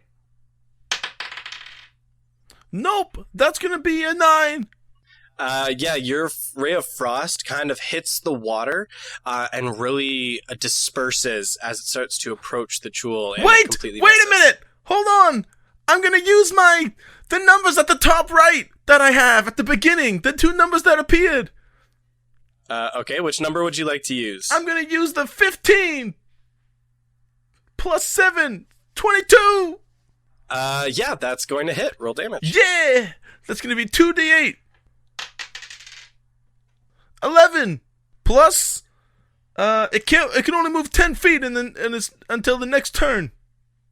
Okay. You have hit it. Yeah!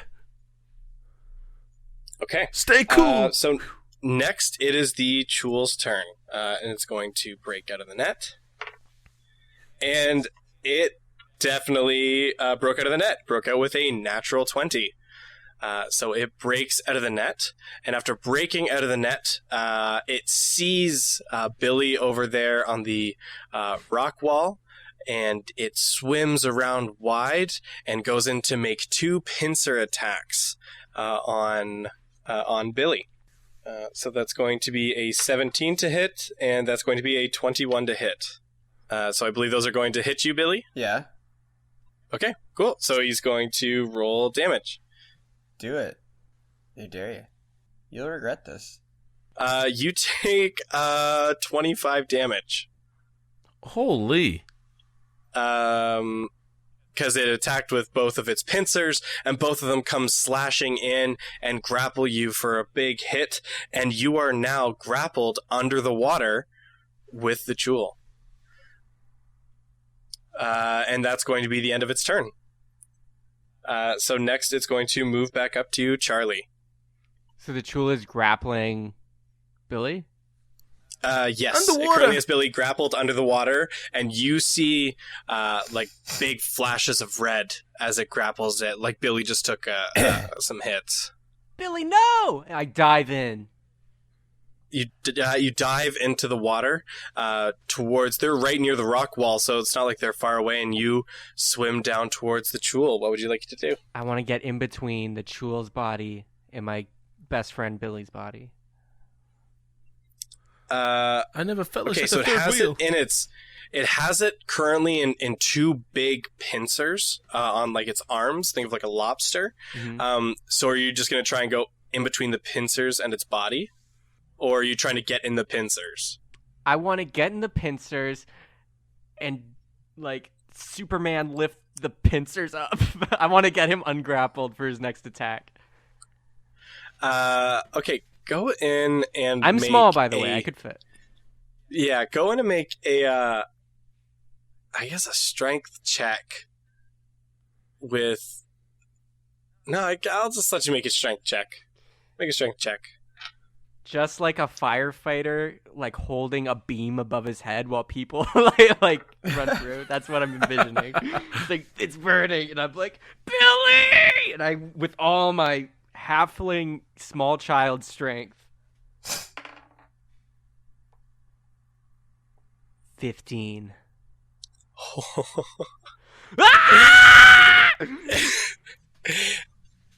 It also rolled a 15. But the rule is, meets it, beats it. So you swim over and you put your hands on one half the pincer and your feet on the other half, and you start pushing and extending harder and harder, feeling the resistance as some of the sharp edges of the pincers cut into your hands a little bit. But you keep pushing and pushing and pushing, and you pop one of the pincers open just enough for Billy to slide out of the pincers, and it's made it out. Billy's made it out, and he's no longer grappled by the Chul. However, you're still there sitting in front of the Chul with Billy. And that's your turn. I turn to Billy and I'm like, fly, you fool.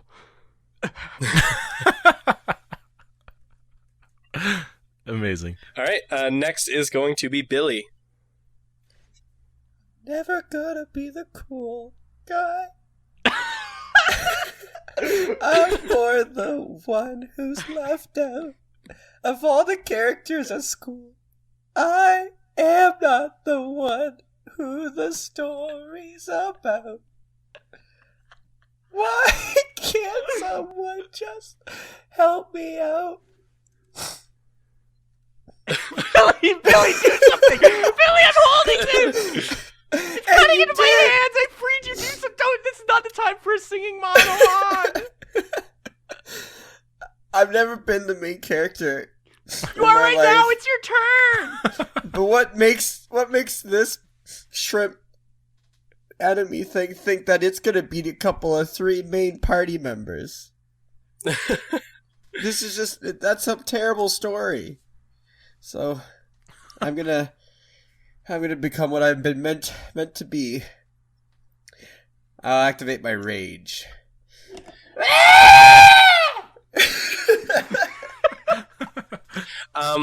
Billy, I also want you to make a Constitution saving throw. That is a 18. 14. 18? Okay. Or 15 plus 5. Yeah, you what's your Constitution? It's 15. Okay. Yeah, you're fine then. You're still currently holding your breath successfully. Great. So continue. I activate my rage. Yep. So you are raging.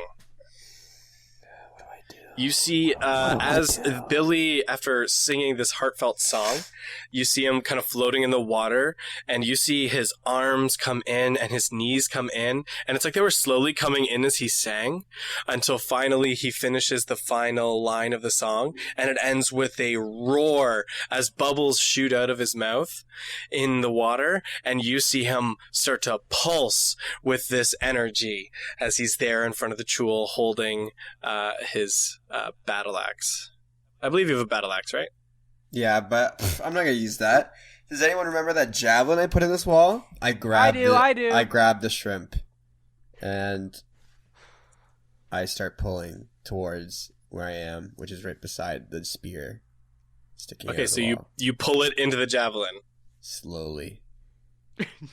Okay, well, make a strength check. I believe it's because you're raging. You have advantage.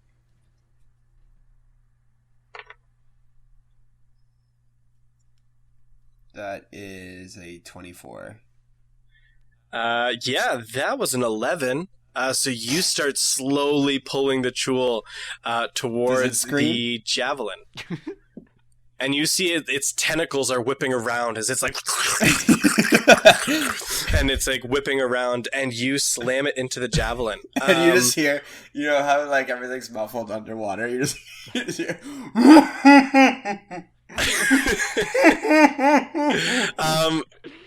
Roll damage on the javelin.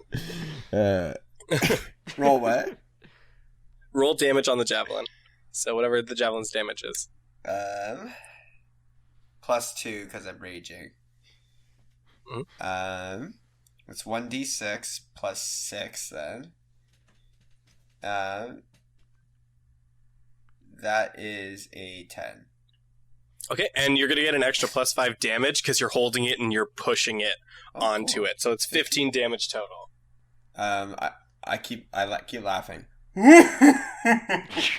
Okay, and the Chul is still currently grappled by you as he's being pushed onto this javelin, and you now see the Chul is he's starting to hurt. He's starting to hurt. But now it's going to switch to Anthony. Tony. Okay. This thing doesn't want to die. Ugh, sorry. Let me do that. Come on in. The water's fine. Yeah. I don't know if I want to go in there. I can just imagine what this looks like from just looking down into the water. Yeah. Ray of Frost! Okay, and because the creature is grappled, you get advantage on the... Actually, no, you would get disadvantage for shooting through the water, so it's just a straight roll. Okay. I mean, if I go in there and get hurt, I'm cooked, so... My AC is flipping 12, so... 5. You see the ray of frost, similar to before, it slowly dissipates as it kind of starts passing through the water. And that's the end of your turn. This isn't working! And so we're gonna switch back up to Charlie. Charlie, you are still kind of beside the Chul after coming off after Billy began thrusting him onto the javelin in the water. What would you like to do? Wait, is the Chul not doing anything? Well, it's trying to resist Billy currently. Oh, right. I let go of the Chul and I swim up a bit. Can I disengage, though? Like, disengage? Like...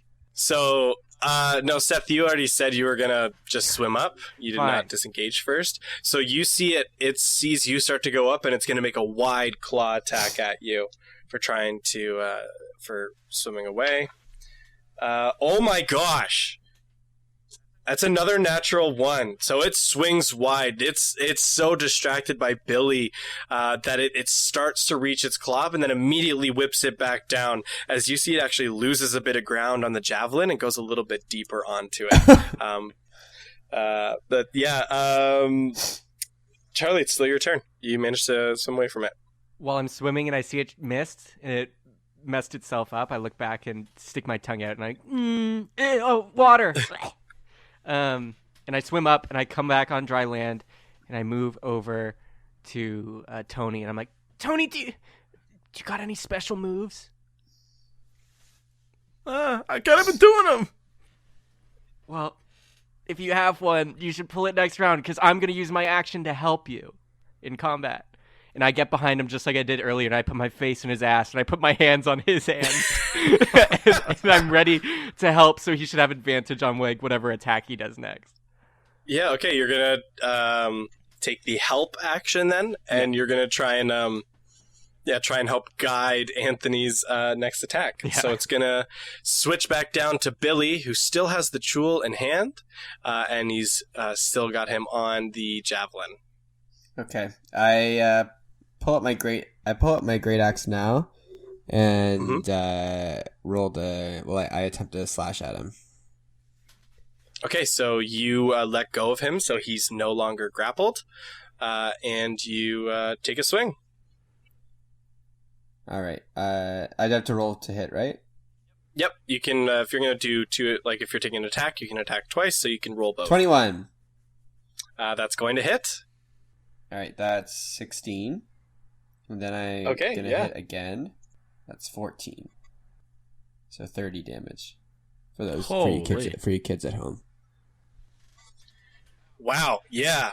It is looking rough now. You see those two big slashes come across it as there's still the javelin in its back. It got lodged between two plates on its chitinous exterior as your axe crosses over its chest with two big swipes in an X formation, and you see it's looking bad. But next it's going to jump up to Anthony. Actually, sorry, one other thing, Billy, make another Constitution saving throw. 12. Okay, so you are starting to feel the effects of being under the water too long. What's your Constitution? Is it +4? It's 15. It's +2. What's +2? Okay, if you don't go above the water in the next 2 rounds, you will drown. Okay, well, I have an extra life. And it's now Anthony's turn. Okay, I know exactly what I'm gonna do. I'm gonna do Magic Missile! Even though I don't really need advantage because it's impossible to miss with this move, but I appreciate I'm helping anyway! Charlie, thank you. What level are you casting? I'm going to cast it at level 2, so I get to cast 4 of them. 16. Not bad. Were those D4s or D6s? D4s. Okay, cool. You said 16? Yeah. Oh, okay.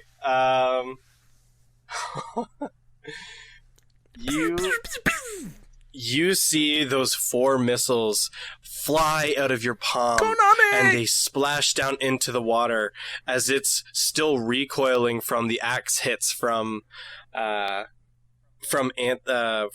Billy, and you see them smash into the sides of it, and it looks so bad. Like, it looks like its shell is starting to fall off of its body, and it's like it looks absolutely awful. And so now it's turn, and it's going to. You see, it starts to freak out. It is been cornered. Its animalistic instincts really start to unleash as it takes 2 more swings at you, Billy, to attack you with its pincers. That's a 15 and a 16. Okay, well, it's half damage because I'm in rage mode. Do both of those hit, though? Oh, 15, yeah. Okay, so you get hit by both of those, so I'm going to roll damage on those. So it's going to be...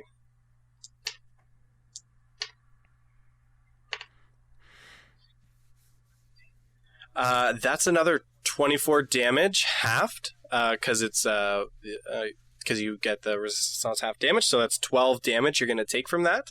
But now that you are grappled in its arms again, it's going to, you see its tentacles start whipping around, and they start lunging towards your face. And so they're going to make another attack, and that's going to be 17. Yep. The 17 hits? Awesome. Okay. So let's see. Let me double check here on as its tentacles come forward. Make a Constitution saving throw. Oh boy. 18.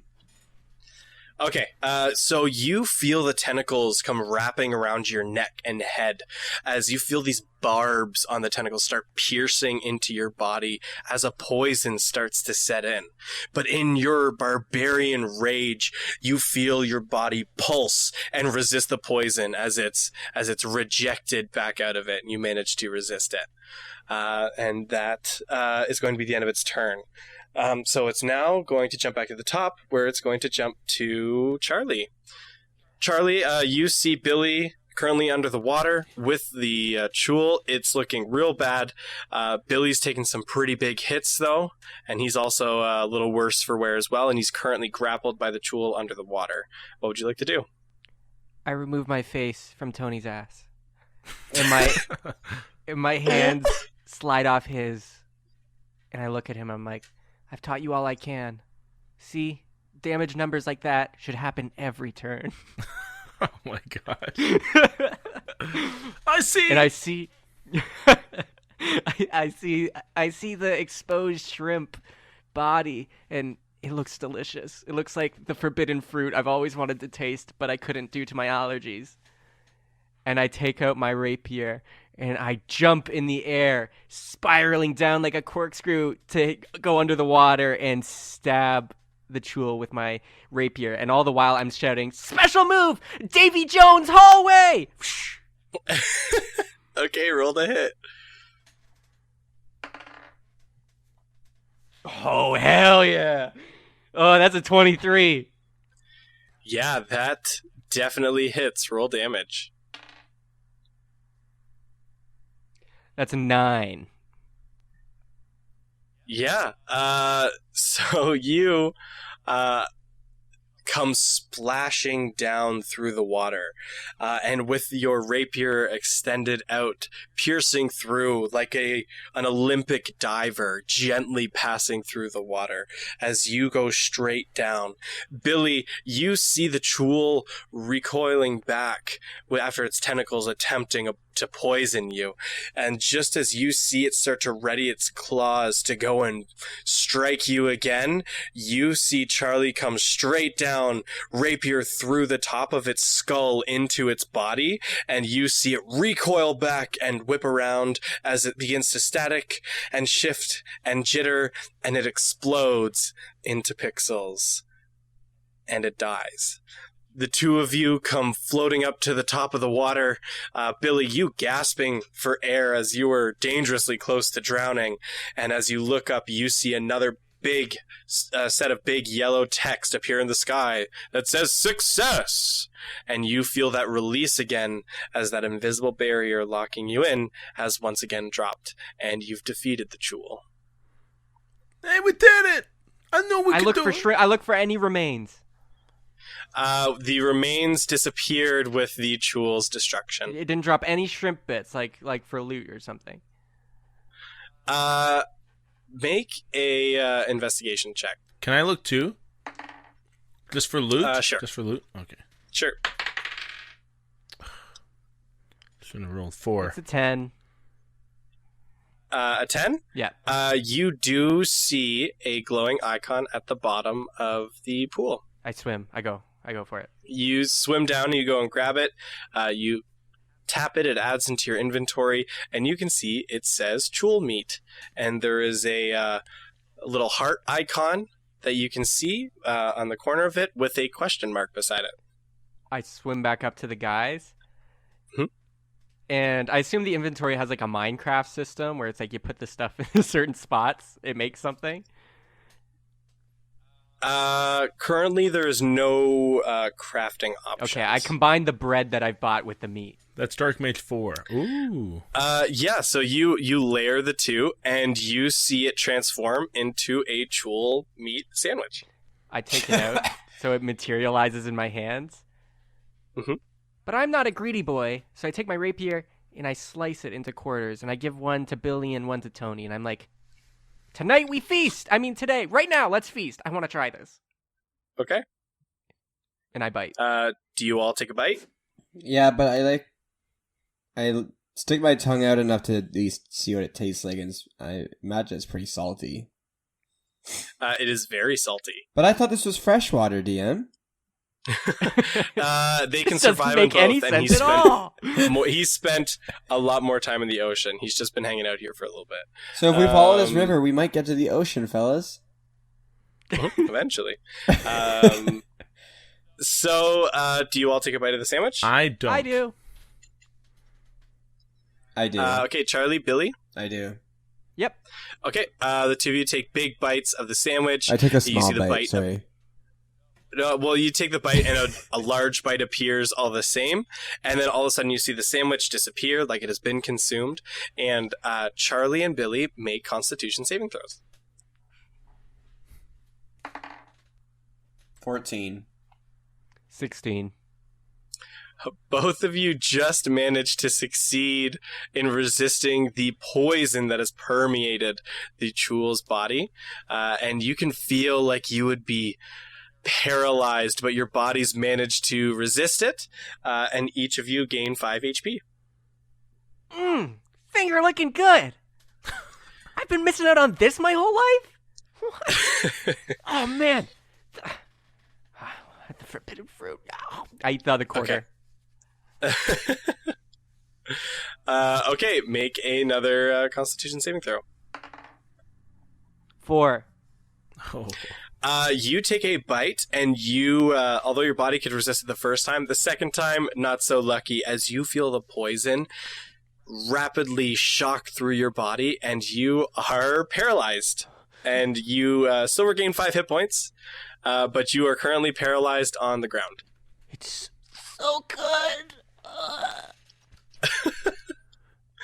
After a minute passes, the paralysis wears off, and you can move again. Oh, talk about a foodgasm. You see the familiar flashing arrow appear as it wants you to continue down the path. I take a I activate my wizard ability without taking the mana potion. This is just something I can do. Arcane recovery. Oh no, it's only for a short rest. Mm-hmm. Okay, never mind. I don't do anything. Okay. Do you guys keep walking down the path? Onward! Hell yeah. Hell yeah.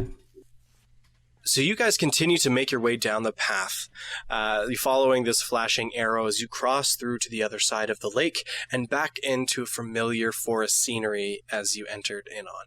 You walk along for about another 5 minutes or so as you make it towards the end of the forest line. As you can see, there's a clearing on the other side. However, that clearing is short-lived as it turns into a long, flat cliff face. You break through the tree line into the open plateau as you see a massive stone gate that currently is embedded in this flat rock wall. And what you originally thought was a cliff face actually is a massive stone keep with large spires along the corners. It's a huge stone wall as the sky is now black above it and lightning begins flashing. You look down at that stone gate again and you see a sphere-like creature floating around as it seems to be dusting the door. Would you guys like to walk towards it? No. I try to walk the other way again. You get met with that same resistance that you felt at the very beginning. Do you want to keep walking away? No, I know my fate.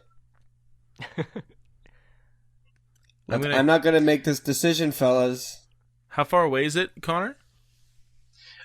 Probably about 50 feet.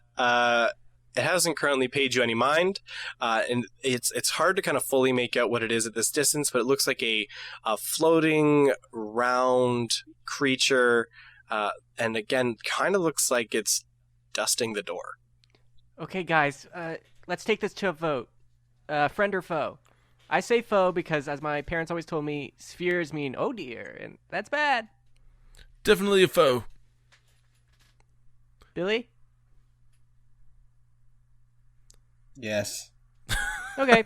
I take out my bow and I shoot. Okay. Roll to hit. 17. Yeah, your arrow goes flying as you see it hit in the back of this floating sphere.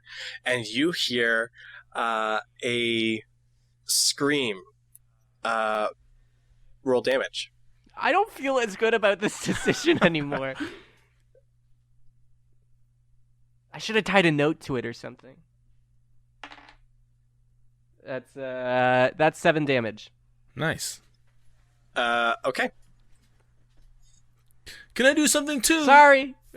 1 sec. After that happens, you hear kind of like a scream as you see this giant sphere with a large eye and a big mouth and 4 tentacles coming off of it. And it looks as though there are eyes at the end of the tentacles. And it was holding a feather duster as it was dusting the door with one of those long tentacle arms. And you hear it scream and look at the 3 of you. And in your minds, you all hear this. Well, my goodness, that was so rude. I cannot believe that you just did that. Oh my gosh, my butt, that was ridiculous. I mean, I don't even quite have a butt, but oh my gosh, that hurt. Why would you? How could you do that? Oh my goodness. What are you doing here? You're a bad guy. Look, we have a game to beat, and I start kicking him. He's like 50 He's all feet the way away. over there. He's floating. He's like 50 feet away and floating in the I air. thought my leg was longer. I thought my leg was 50 feet long. Okay. This is bullshit, DM. Look, you're not even gonna. You guys are so rude. You're not even gonna ask my name. No. Hey, you. What's your name? Don't ask. Don't. Then he gets the power. Well, I'm glad you And asked. I cast magic missile. My name is what the Okay, it's gonna be at level 2. So, 16 again. Okay. Yeah. Damn. Okay. And then I'm gonna use. I don't know if I can. That's the end of your What? your little. What about a round there. bonus action? Nope. That's the end of it as the spectator responds with, all right, fine, y'all want to be assholes? Let's be assholes. And you see his yellow eye glow. And what you previously missed is there's a large hatch positioned above the giant stone door. And you see that hatch flop open as 2 piles of what look like meat land on the ground. And you see him look over at you 2 again, and you hear, all right, me, my friends, Timmy and Tommy, as you see these 2 piles of meat shamble to an upright position as these 2 massive flesh golems stand in front of you. And you feel that barrier drop once again as the words fly across the sky. Roll initiative! Bring it on! 16 for me! 23. I have a 11. 11. 11. That's a 1-1. Natural 1 times 2. No, that's not. Oh no. I've been playing this game wrong. You need to add this thing. No, I'm not even gonna ask. I don't want to know. No, I got an 11. I just got an 11. That math test, you're doomed. You're gonna fail. No. Okay, so first up in the order is going to, not surprisingly, be Charlie. I am the speed of light. I'm surprised. Okay, so just to kind of paint a picture for you of the current layout, so the 3 of you are kind of standing in a line, just having crossed the tree line there. About 60 feet away, you see 2 flesh golems, and floating in between them is the spectator. What would you like to do? Okay, they're quite a ways away. I walk over to Billy and Tony. Hey, how you doing? Guys, I got a plan. Tony, you got magic, right? You got some magics that can help? Yeah, dude. You want to use blindness or I don't know, one of those spells? Man, it's kind of like you already know my spells. It's amazing. Yeah. How do you know his spells, Charlie? Because he used it before. No, this is like a spreadsheet or something. I don't. Have you played this game before? Oh. Anyway, Billy. Billy, I got an idea. Yeah. Okay, so while Tony's backing us up, I'm a rogue, and I took a quick peek after looking at my start menu stuff, so I knew how to play a rogue real good. And I have to do a sneak attack, but I think it'll be better if... Okay, I'm just gonna go in your hand, and I climb in his hand so he can hold me like a sword, because he's like a giant barbarian, and I'm just a really tiny halfling. And I take my rapier, and I hold it above my head, so I'm like straight. So he's like grabbing my legs and holding me, and I'm like just stiff, so I'm like a human sword. That's amazing. Billy, hold me behind your back so that I'm stealthed. And then when you walk up, whip me out and slash, and it'll be a sneak attack, and it'll be awesome. Okay. So basically, I want him to hold me behind his back like a hidden dagger. Yep. Yeah, I got that. So in that case, roll a stealth check for me. I'm dying. 13. Oh, there you go. Okay, 13. I mean, as far as you can tell, you think you're tucked behind his back pretty well. I know I am. That's my turn. Okay, so yeah, you're currently held in the back of or behind Billy in his hand, kind of like a big halfling sized dagger. In that case, we're gonna move next to the order, and it's going to be Anthony. Hey, that's my name. Don't wear it out. Okay, well, I'm actually pretty tired, so I'm gonna throw back this mana that I have. Is that a bonus action or what? You're drinking one of the mana potions? The mana potion I bought from that lady in the town. Yeah, you can take that as a bonus action.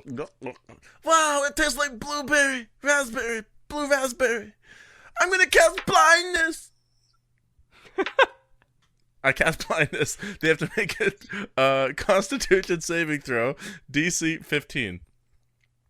Okay. So DC 15, they are going to do that. And you said Constitution? Yeah.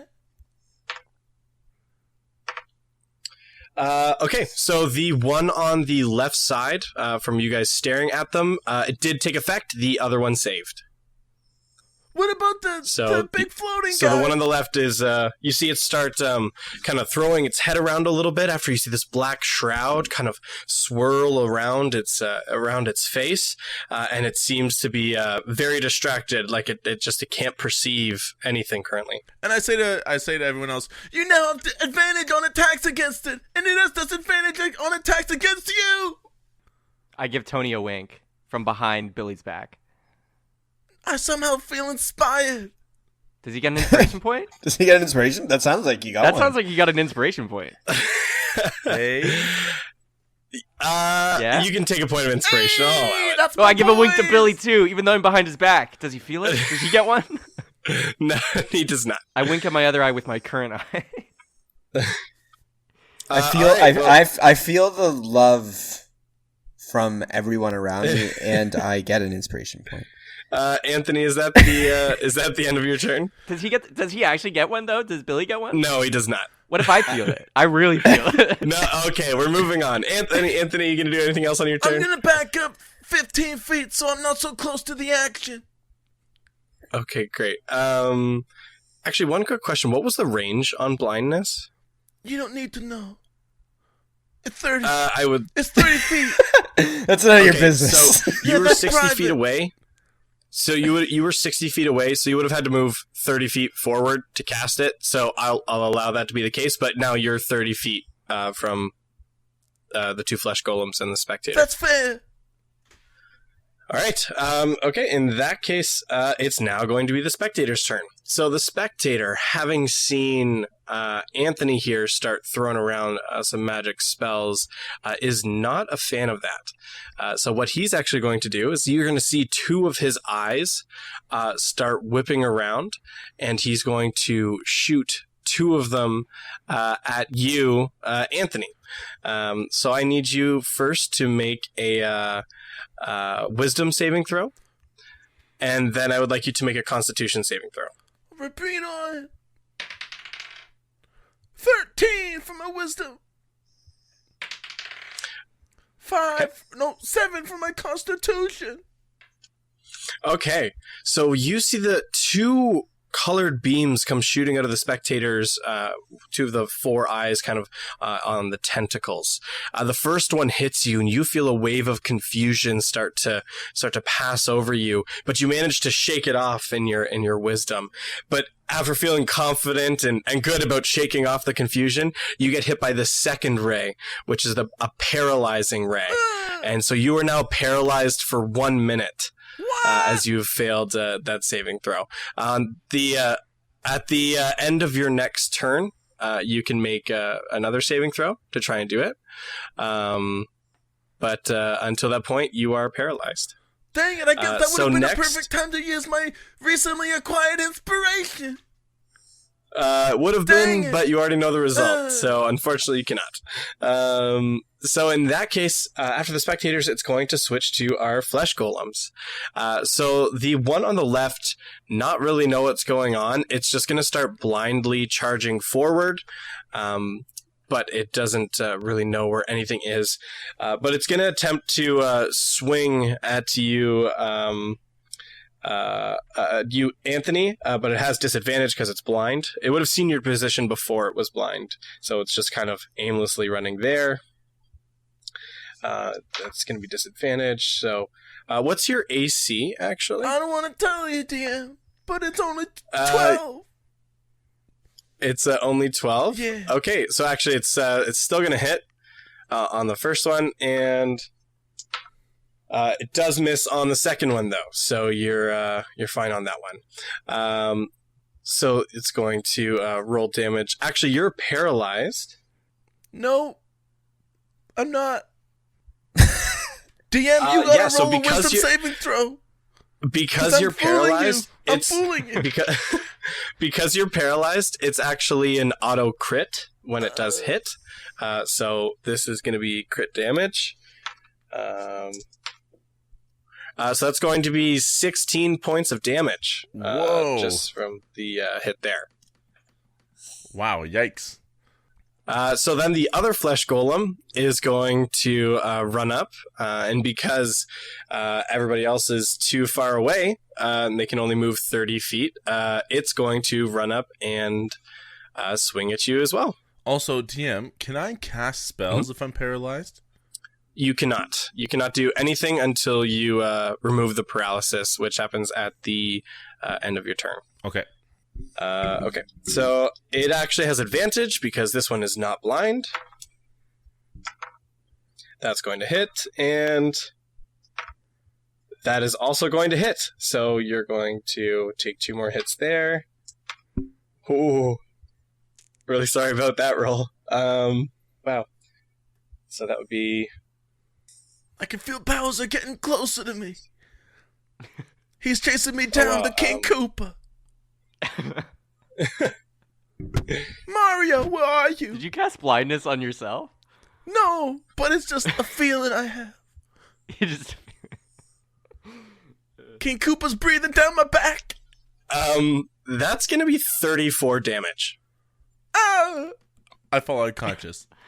Wow. Okay, so you have fallen unconscious. Paralysis is a bitch. But the joke's all on right. you. And that's the end of their rounds. So next, it's going to switch to Billy. All right. I've been thinking throughout all this fighting here, and I'm starting to see this as a little unnecessary. If this is a video game, then I should be at any point able to put away my weapons, put my fist in front of my face, and then mash the dialogue option. And in hopes of getting this guy to stalk and talk about some punishment via currency or you know, some other type of item he may want. But I know I didn't spend any money in that village in hopes of this happening, because I put away my weapons, DM, and I put up my fists in blocking, and I just scream. Okay. Do you want to talk to me? Too? After you put your weapons away, you do see the faintest icon appear right beside the spectator. But you're 60 feet away, so you're not going to be able to trigger a dialogue option there, especially based on your previous experience in the town. You realized you had to be pretty much, within 5 feet, like within range of a character to initiate a dialogue option like that. So if you would like to attempt this, you're going to have to basically run up point blank to this spectator, which is currently 60 feet away. So you'll, and 30 feet away from him, and like kind of in between you two are the two flesh golems. So how would you like to kind of close the gap? I would like to activate my rage, which gives me increased speed as well. Right now my speed without rage is 40 feet. So because of rage, I should be able to reach him. My speed is 40 feet without rage, so with rage, I would like to attempt to reach him with that. But still, I may be in rage mode, but I am as vulnerable as a normal citizen right now. No. You do have your weapons sheathed and put away. So you run. How would you like to run towards the spectator? Currently, the flesh golems are in between you, within 30 feet. Have you ever seen the movie Get Out? Yes. Yeah.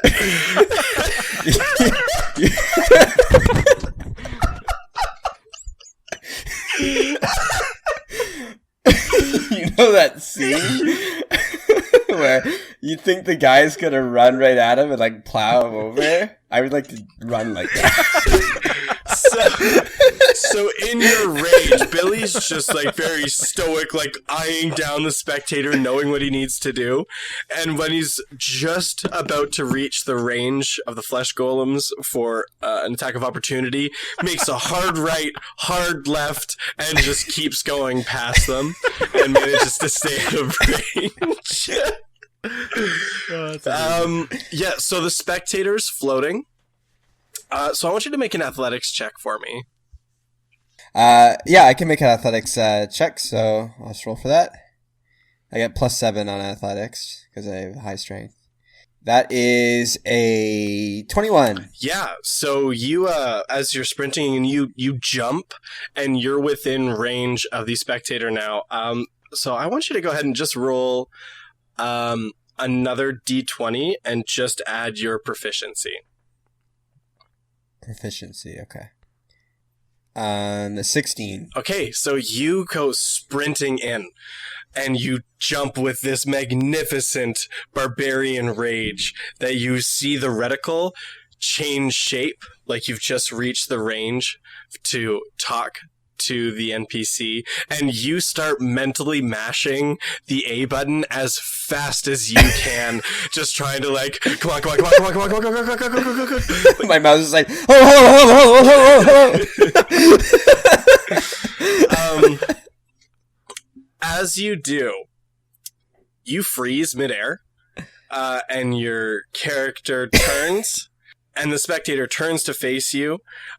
Both of the flesh golems freeze, as well as Charlie and Anthony both freeze, as you are now locked in a dialogue with the spectator. The spectator turns to you and says, "I can't believe you would do that. I can't believe you would just shoot me with an arrow. I should kill you for this." My apologies. We simply thought that we are on a quest, and simply thought that we have already reached the last boss. You can understand that we were threatened by simply the power emanating from the arena around us. Well, that's embarrassing. You thought I was the last boss. You're talking about the big man upstairs who's up in the castle. Of course it's not going to be me who's going to be the last boss. That's just ridiculous. Why would you ever think something like that? No, I just got to take care of the gate, and I clean things, and then try and ward off aggressive people like you who want to think you can just wander in here and do things like that. Like, I'm a pretty nice guy. I like to talk to people. I like to have conversations. You just came in here and shot me. I think there's a good chance I'm gonna kill you unless you can do something real nice for me. And after he finishes that line, you see a text dialogue option pop up where it says, "Give blue feather, sorry I've got nothing, or cancel." Oh man. So since we're in a party, I can we share an inventory. Is that what's going on? It's because I don't have the blue feather. He does. Or Tony. You do does. not have a shared inventory. No. Well, if the dialogue option is there, it wouldn't be there unless the game's aware that someone in our party has it. So I'll just do it regardless. I click the dialogue option that says give the blue feather. As soon as you try and click it, you see the text flash red, and it says insufficient inventory. What was the other option beside cancel? Nope, I've got nothing. Cancel. You press cancel, and immediately your jump continues in the direction that it was going before, and you fly past the spectator. So that was your turn, because that was your movement, your jump, and your action to initiate the conversation. But you have learned that it does want the blue feather.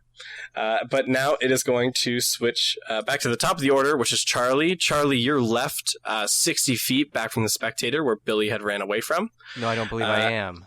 I believe I was a weapon that he sheathed, and I'm currently in his belt loop.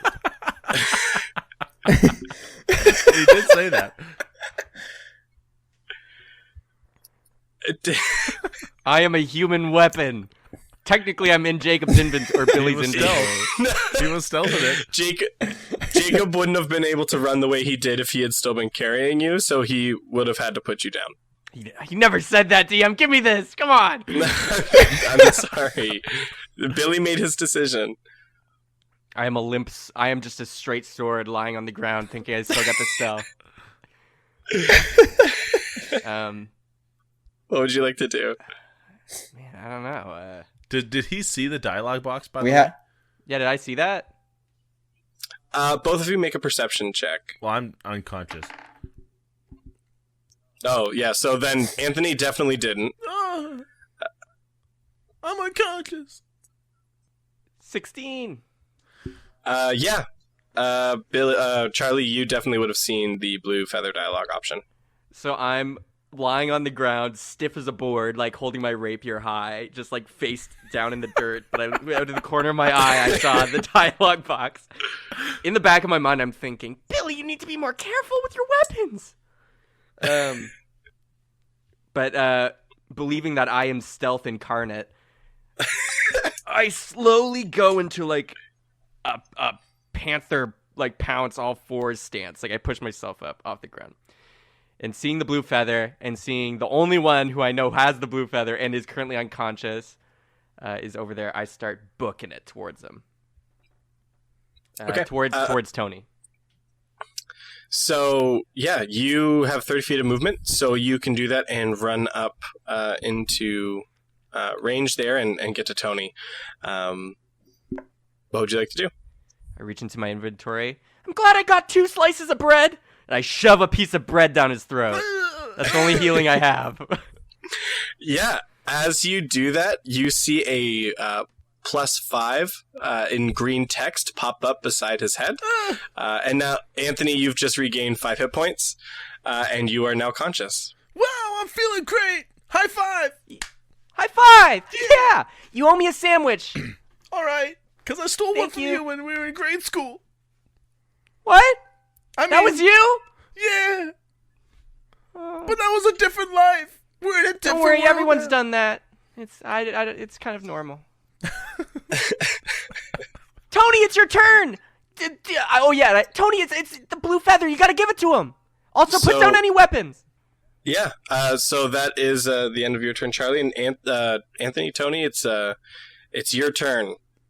Okay. What would you like to do? Dialogue? You're currently standing in between two flesh golems. Okay, so dialogue doesn't take an action? It does. Like if you want to try and initiate the dialogue with the spectator, that would be your action, because you're trying to go up and spam dialogue mid-combat. Okay, so I couldn't cast like a full action spell and then talk to this guy. No, you could cast a spell and then run up to him, but you would have to try and initiate the dialogue on your next turn. Okay, I'm going to Misty Step, which is a bonus action spell. All right, perfect. I believe the range on Misty Step is 30 feet. Yes. So you're actually currently 30 feet from the spectator. Yes. So if you wanted, you could Misty Step like basically right beside him midair. Yeah, I'm trying If to you'd like. avoid getting attacks of reaction. Misty Step would not provoke an attack of opportunity because you're not moving out of range. You're teleporting away. Okay. Yo, peace out. I'm like the mist in the night. And I'm going to cast Misty Step. Okay, yeah, you do that, and you pop up beside the spectator. Roll a d20 plus proficiency. What? Roll a d20 plus proficiency. Oh, man. 18! Yeah, you manage to initiate the dialogue again with the spectator. And it turns to you. The world freezes similarly like it did Billy. You kind of missed it the first time because you were unconscious, but for everyone else, the world freezes. The spectator immediately just jerks and turns to you, and you turn to him, and you stand there kind of like no clipping, floating in the air like you're standing on the ground, but you're mid-air.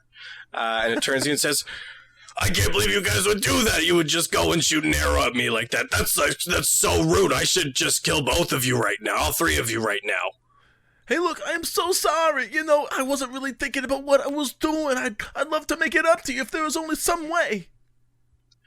Well, I can think of one way that you could maybe make it up to me. And then you see the same dialogue box. Well, you don't see it, but before. But the same dialogue box pops up where it says to give the blue feather. Nope, I've got nothing, and cancel. Of all the things you could ask of me, this is the one thing I don't think I can give. This blue feather's for a friend down the line. I think I'm gonna cancel. I'm just kidding. Blue feather. Oh man, I thought you were gonna cancel it for real. All right. You select the blue feather option, and you see it flash like it was selected, and then you see a little icon indicating that the blue feather has been removed from your inventory. No. The spectator then responds with, "Oh my gosh, this is such a lovely gift! Thank you! Like I didn't know you saw me as more than friends. Like this really means a lot to me. Like you should meet my family before we start getting a little more serious here. Like I just, wow, this is so embarrassing. Timmy, Tommy, you guys can get out of here. I think we're okay here now." And after that happens, you see both the flesh golems kind of go slack, like they're no longer in combat, go back over to the main gates and start to crawl up where they open the hatch they slid out of before, and they crawl back inside, and the spectator's still sitting there. Just, oh my goodness, that's so kind to you. Oh my goodness, thank you. We're like family. Oh. You know, we gotta be good to one another. That's what I'm saying, is we gotta be a team. Why do we always gotta be in conflict with each other? Well, we're definitely gonna be a family now. You gave me the feather. That means we're supposed to get married. Like that's, well, we should probably pick a date soon. That's just so kind. Yeah, we just gotta go. We got a couple things we gotta do. Once we get those things done, then maybe we can talk this all through. Yeah, totally. You know, it was a little shocking to me too that she gave this to me. That's so nice. I don't get to talk to a lot of people out here, so to think that someone really looked at me this way, that what they cared for me so deeply, it means so much. How about, you know, the only real friend I have is the big man up at the top of the castle. So I'll just open the doors. You can go talk to him and tell him the good news. That's great. Thank you. I appreciate it. Make things official. I'm gonna go call my ma. You know what? You stay here. You stay here. We're gonna go up there. We're gonna go take care of it. We'll come bring you the news after. Oh, absolutely. And then the dialogue option drops. You fall down to the ground. The spectator kind of moves over and moves to the side of the door. You see its center cyclops eye on the main sphere of its head flash yellow as the two stone doors that are the gate entrance to the castle slowly slides open, and you see a blue arrow, or not a blue arrow, but you see an arrow flash to indicate to move forward. Wait. I imagine this is the last time we're gonna be like outside, in a sense, like outside the castle. So, is there any like tall grass around here or anything? Currently, no. It's more like short grass and dirt, and then it goes to the tree line. I whack at the short grass. Normal grass. Yeah, you smack the ground, and there's not a major response or anything. No, like, is there any rocks, like small rocks I could lift? There's a couple. Actually, make a perception check. Okay. 13. You notice that there are 3 small boulders about 20 feet to the right of the big doorway that seem to be in an interesting formation. I pick up the one on the closest to me. You pick it up, and you see a single gold coin. Oh, cool. I throw the rock away. You throw it at the wall, and it explodes. I pick up the next one. You see underneath it is 5 gold coins. Hey, cool. I throw it away. And you throw it at the wall again, and it explodes again. I pick up the next one, the last one. And underneath that one, you see there is a small satchel of 50 gold coins. Oh, damn. Hell yeah. All right. Yeah, I'm done here. Okay. I hold onto the rock. You know what this room You never know. There could be like a puzzle where there's like a switch that needs to have like a rock on it or something. So make one more perception check for me. That one's a 15.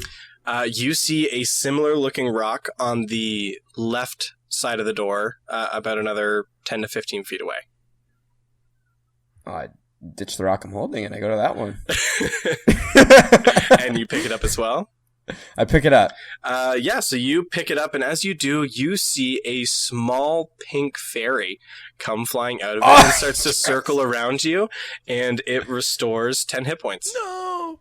I didn't even have the chance to put it in like my Tinder box or anything? No, it immediately, as soon as you lifted the rock, it initiated an animation which attempted to heal you 10 points. Sick. That's awesome, though. I'll hold on to the rock, though. Yeah, no, that's what I was hoping for, actually. So I'll hold on to the rock, and I'm grateful for the life I'm living. Thank you.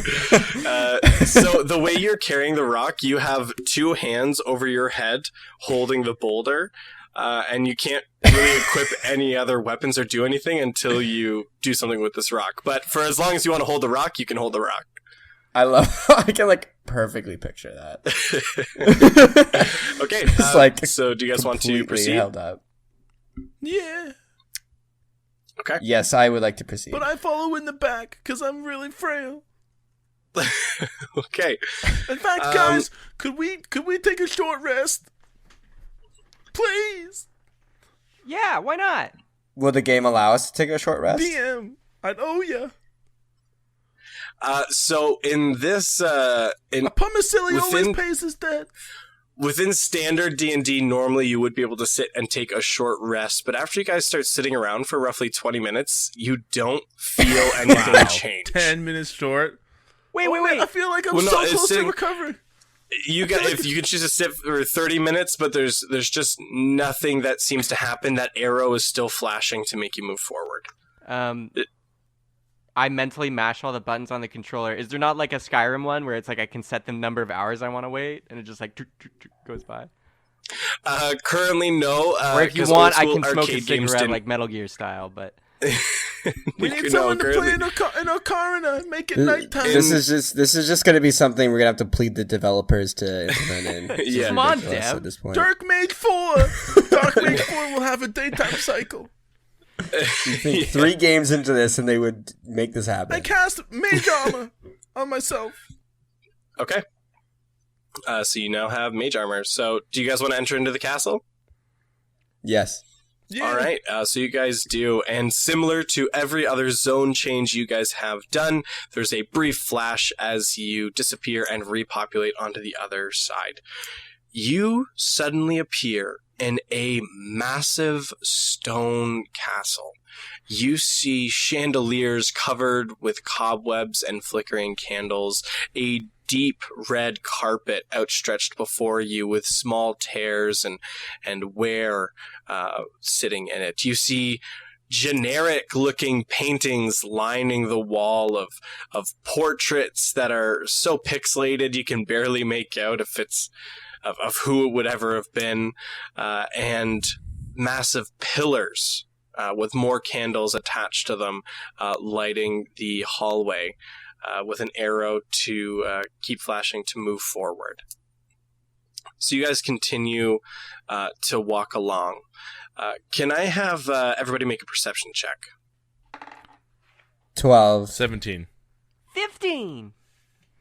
Okay, can I have marching order as well? I forgot to request that. I know Tony was in the back. I'm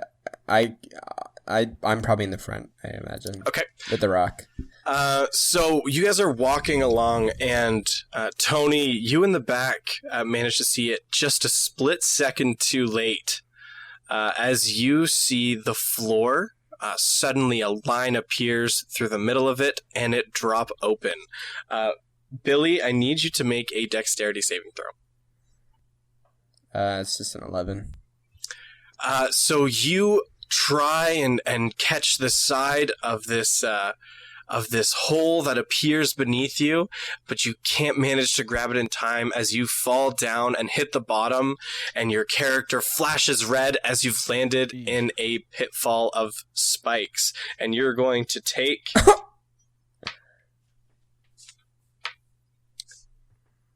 12 damage from falling into this pit.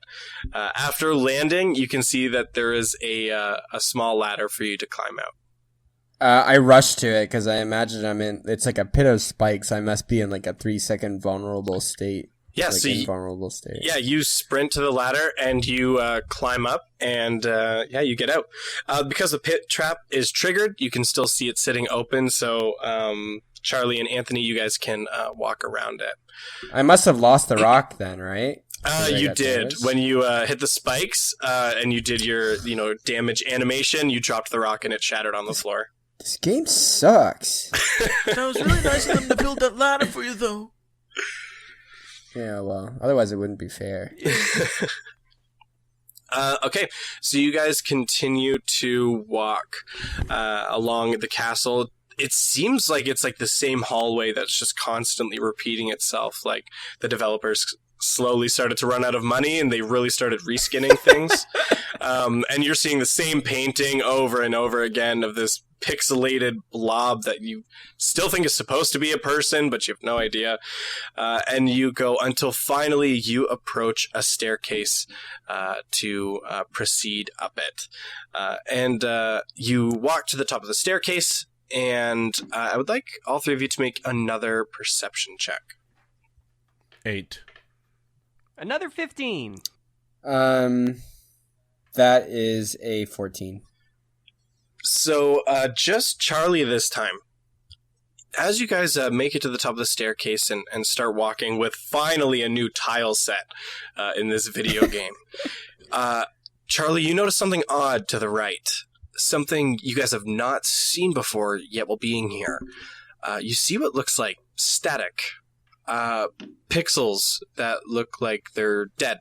There's just nothing there, small voids and pieces. And you look, and one of the side doors that you just perceived as this generic tile set is actually open. And then surrounding the frame are these broken pixels. And as you walk up and upon further inspection, you can see you can actually walk in, and it's a small study. Yeah, guys, we should avoid this one. This looks bugged. Yeah. I don't think it's finished. I think this game is just jacked up. Honestly, you go in there, you're probably done. Wait, who knows what could be in there? Maybe it's like an Easter egg. Wait, let me try something. I take out some ball bearings that I have, and I kind of shoot one like a marble into the room. Not my snake eyes, though. You take a couple of those ball bearings and roll them through, and you hear them, rolling across the stone floor, and you hear it roll through the door frame and onto the other side. And it sits there. Yeah, that's a trap. Yeah. But I want to see what's inside there. I get closer and I look through to see if I notice anything noteworthy. So you look through and you see a small study, you see books lining the walls, and you see a desk with a big leather chair on the other side of it, and on the desk there is a mess of papers. Man, I wish I had Mage Hand so bad. Hey, Charlie, I bet you can't get in there and grab me some of those papers. Wait, you don't think I can? Well, I think you're so fast. I'm a frail old man. Wait, did you say you didn't think I can? Because I can show you, old man. And I run in. Yes. So you go up and you run through the door frame, and nothing happens. You're now standing in the study. Oh! I walk in, too. I wanted to see the void. I wanted death. Oh my gosh. One day. Come on in, boys. Wait. I touched the room. I touched some stuff around. Actually, wait, hold up. The bookcase. Every Boy Scout, which Charlie was at one point, knows that every bookshelf probably has a hidden device book. Make an investigation check. Natural 1. They look like books. I go up to this is pretty textbook stuff, guys. But come on in, the water's fine. I go look at the papers on the desk. Yeah, so you go up and start investigating these papers on the desk. And when you're originally expecting, maybe some lore for the game, a couple extra background pieces, maybe this was an Easter egg for someone to find, you don't see that. When you look at it, you actually see drawings of Ridgecliff High. You see a mess of look like specifications of locker sizes and hallways and classrooms, a couple of names you don't recognize, but out of the mess of information that's kind of hard to interpret, you do see the name Mr. Dolan. But is it written as Mr. Dolan or is first name Dolan? It is written as Dolan as a surname, but Mr. Dolan is currently written there. And it's written in a list of other names, or as a name of significance above the other name? Is it signed by Mr. Dolan? It's in a mess of information. It seems that he's being referenced. Something about him being at the school. For some reason, not all of it is fully legible. You see more of those kind of broken pixels and other things kind of clouding the way. But you manage to make out Mr. Dolan. So actually, looking through the additional papers, you do find a first name, and you do see Donald Dolan. Donald Dolan. Hey DM, guys. can I like control F, like search for Dolan in these papers or no? Like word processing. This game probably doesn't have that. You try and control F, and it doesn't seem to be a function in this game. That would probably have to be a feature request for a Microsoft Word is sequel. the only game I've ever played. The rules don't apply. Hey guys, come check this out. This is pretty interesting. Look, I got a whole bunch of notes, but it's about our school, and it looks like Mr. What's his last name? Dolan. Mr. Dolan. His first name is Donald. That's crazy. But check this out. It's like information about our lockers and everything. Isn't that weird? Yeah. What do you think this means? Who would have all this information about us? But not us, but the school. I don't know. They keep lots of records. Yeah, but why would they It's be probably in here? fine. I'm too Wait. young to question these things. Man, this is so weird because I know it's a one-shot, but it's also like so interesting. I want to find out what's happening. So I'm pretty sure they already have a record of whose lockers who is just for management stuff. But why would they have that here? This is a new world. Billy, what do you My think? head. Ah! Wait, Charlie, you work with teachers and stuff because you're a hall monitor. Do you recognize the writing? Do I? Can I do a history check? There's no history check needed. It looks like it's in-game, kind of like font, from what you're seeing. Yeah, this is definitely Calibri Light. It's more like a Helvetica, but that's fine. Arial at best.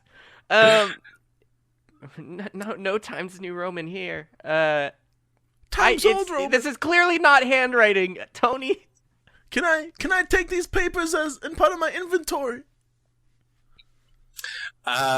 You attempt to collect the papers as part of your inventory, and it won't let you select them. It's like the game is reading an errored item. I when keep you try and backing collect up those papers. and walking towards the desk and seeing if a prompt shows up, like different angles, to see if the prompt to pick it up shows up.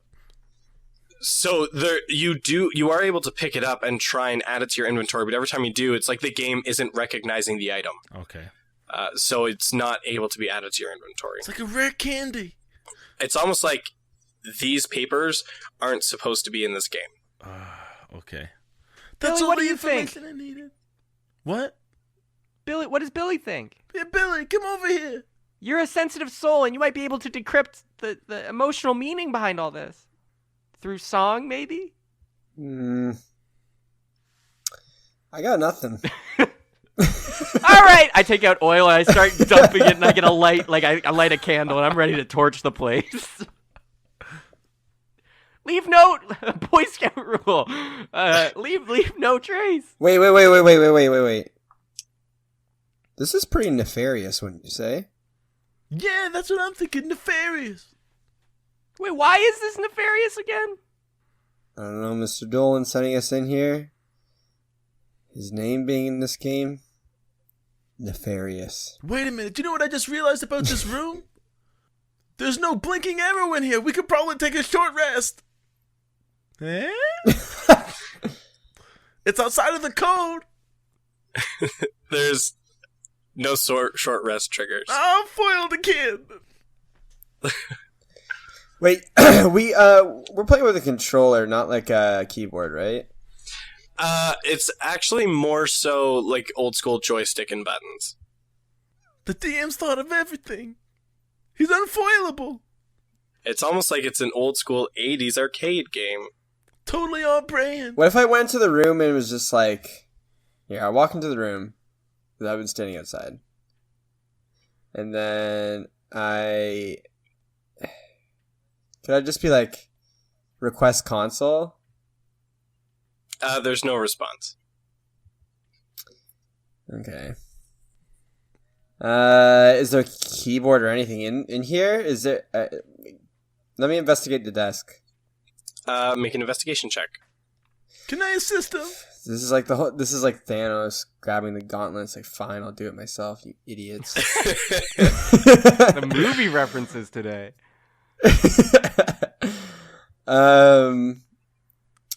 It was a 15. You don't seem to find anything Hold beyond. on. Wait, did he roll? Did he roll like a natural 15 or like? No, it's a 16. I have a minus investigation, so 16. Okay, never mind. I was 16 gonna do that divination thing I can do, but never mind. Can't you only do that to yourself? No, I can do it to anyone I can see. Oh, fun. Can you really see me for who I am? After you continue to search around, you don't manage to find anything beyond what Anthony has already found. Guys, this room seems kind of buggy. I think it's because usually you can't access it, but in certain builds for games, I mean, I'm just like a nerd, a geek, whatever. You guys can call me whatever you want, but usually there's like in games, developers leave like developer rooms where they can kind of make changes or like have all like the best gear and everything. And here, do you think this could be like a developer room or anything? Do you think Mr. Dolan could be the developer for this game and we're like kind of beta testing in a sense? I'm not sure because he's referenced just like a bunch of other people in this thing, but it's definitely an option. I think there's more at play than we know.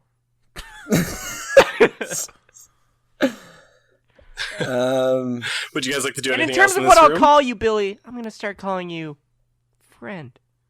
Are there any windows in the room? It's my first friend.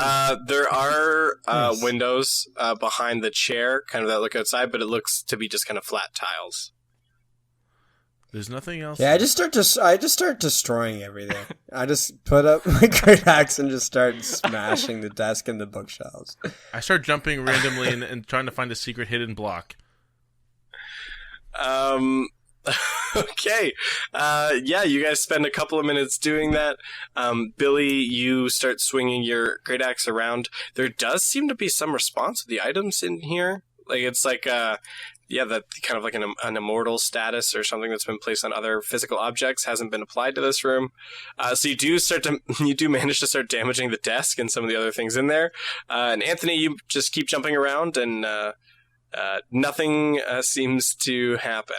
What the hell? I light one of my torches and throw it on the ground.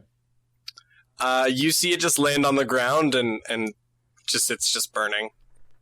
I go into my inventory, pull out 7 torches, and throw them around the room.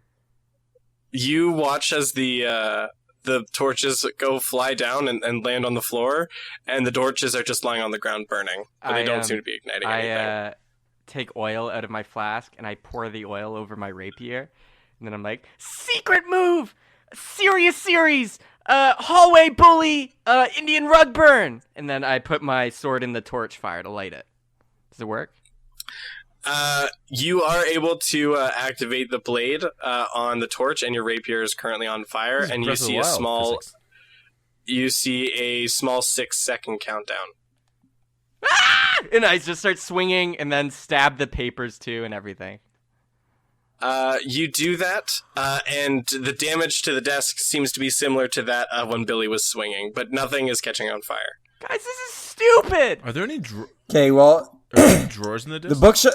Sorry. You guys rooted through all the drawers, and there's no other information there. It's almost like there's nothing left in this room. The DM wants you to move on. No. No! There's something we're missing. Why would the DM put this if there's nothing here? I start stamping on every tile in the ground, on the floor.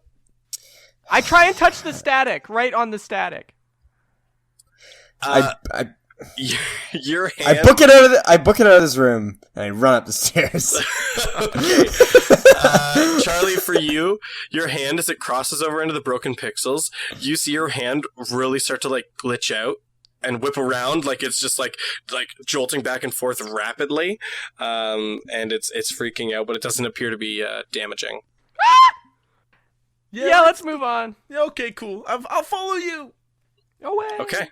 So you guys start to make your way up a massive spiral staircase, and it goes up for quite a few minutes as you do this, and you continue down another few corridors, some small spires, until finally you go up a grand staircase, ornate with intense detail as you see there's a purple glow coming from a room at the top of the stairs, and you start to step up.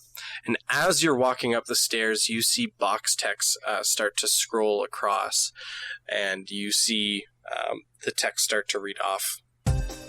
As our heroes arrive just in time, as the Dark Mage is mid-ritual, and all of a sudden the text box itself starts to static out, and it completely disappears, and you hear another voice speak up, and you hear, "Oh, shut up, you disembodied voice."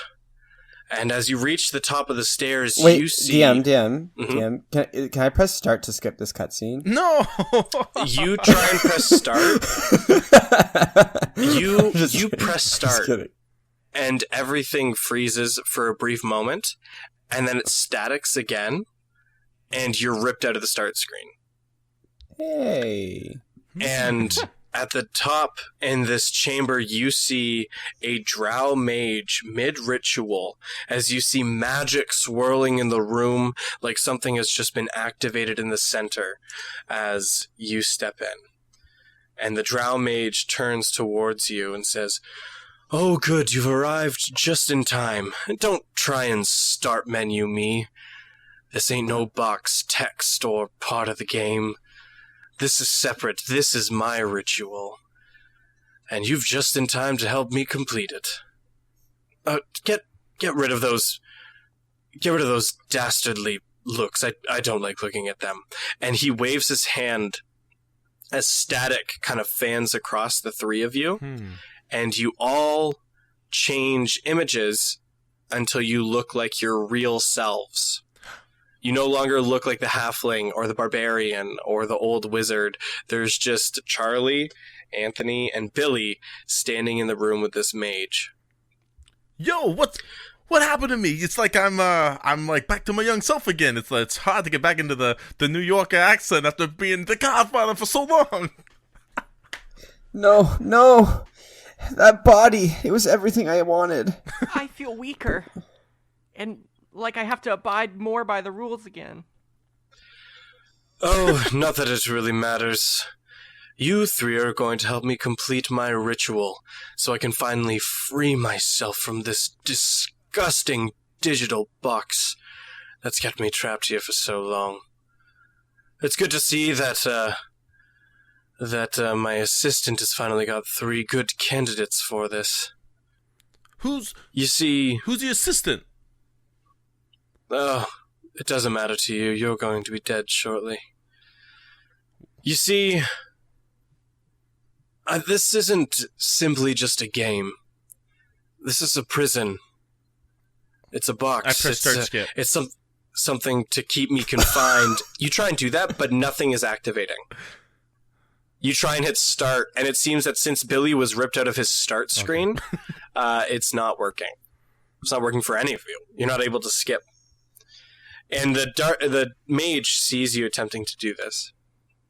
He goes, "You can try and press start all you want, but when you're with me, the full laws of this game don't apply. You see, I've been stuck here for millennia, and the core of this game has been repurposed and kept me bound here. You see, this isn't just a game. You see, magic is real, and it's been used to keep me bound here, and I need to form a new body on the other side so I can finally break out of here. And that's why you three are here. We've had other candidates and other flesh walk through here, but they didn't work, and now they're the meat slabs sitting outside. But you three, I think I can do something well with you three." But if you've been here for millennia, this game came out like last month. It's been reformed and reincarnated.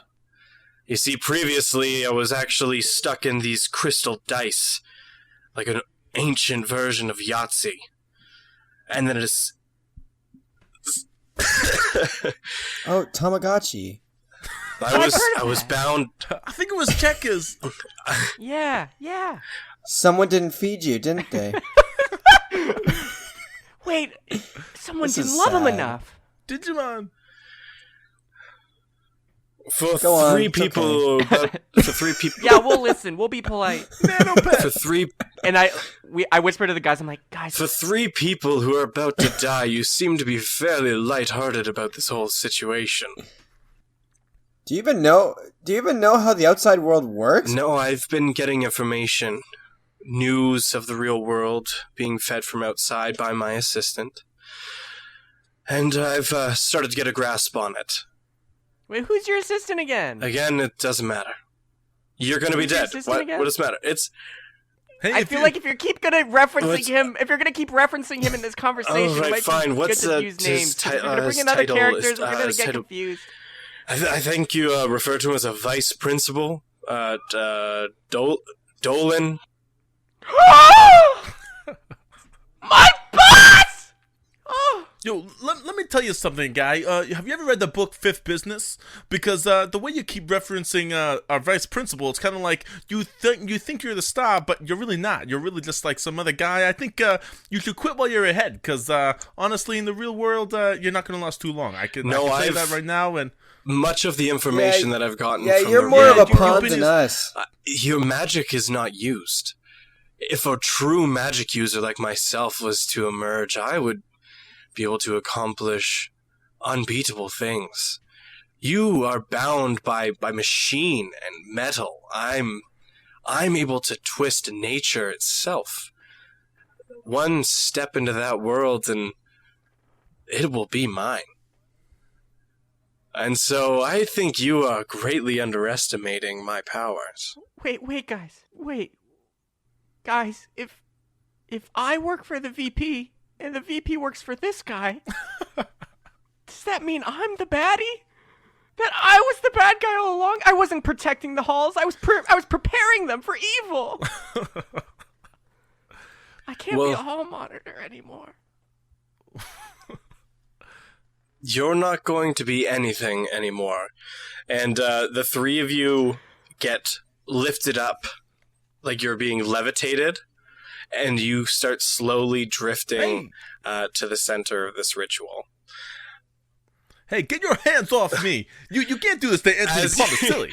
What the fuck? As you are slowly being pulled in and screaming and pleading, suddenly you see a green magic cloud, is the only way I can describe it, come shooting up from the bottom of the staircase and come swirling around you three as your feet get magnetized and planted back to the floor. And all of a sudden, your HUD reappears. You see a health bar, you see mana, you see your menus. You're holding your weapons again, but you still look like you. But for some reason, it seems like some of the game logic is being reapplied. And you have all your abilities back. All right, fine. I guess we'll have to do this the hard way then.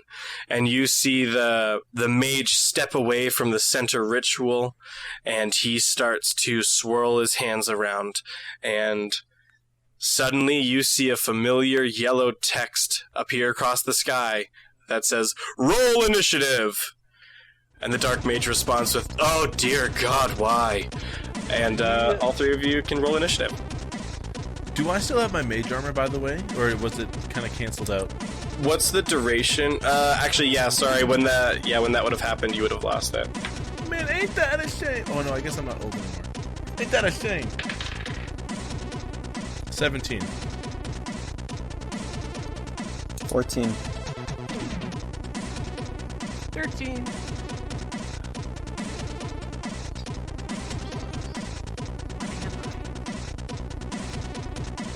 You're a failure. You're right. Just like me. I couldn't even keep the body that I've desired for so long. Charlie, what's your dex bonus? +4. Okay, so first up in the order is going to be the Dark Mage. and he's going to swirl his hands around. So you see suddenly the floor beneath the three of you turns black as these obsidian tentacles start coming out of the floor and whipping around. And I need all of you to make a dexterity saving throw.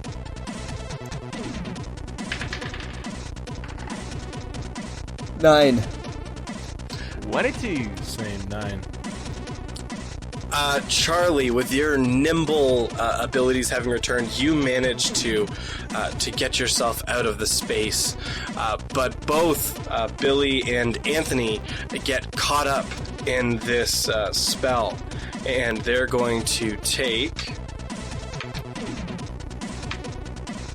They're going to take 10 damage, and you two are now both restrained by the tentacles. Can I cast shield against this? Shield is only on spell attacks, or a physical attack, because you can use it to temporarily boost your AC. This is a saving throw. Okay, I'm unconscious again. All right. So you fall back unconscious. It's almost like you guys should have bought more healing things in the town. All right, and so that happens, and now we're going to switch to would have been Anthony, but he has fallen unconscious. So we're going to switch to Billy. Billy currently. I press start. Sorry. I press start. You press start, and everything freezes, and you can go into your menu. It seems to have been restored. The mage himself freezes as well, and he seems to look a little bit confused, like, what is going on? This is not supposed to be how this works in here. Really? Are you just going to keep pressing start? I thought we were in the middle of a thing here. Is there options in here? Currently, there's only the option to go into inventory or to cancel. Is there settings like audio or gameplay or anything? It's something. It seems like that's something that should be there, but for some reason maybe disabled. Shoot, I was hoping to put this on easy mode. Good call.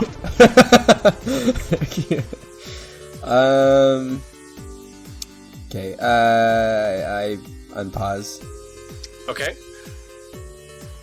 And what would you like to do? I guess I have to break out of the tentacles, right?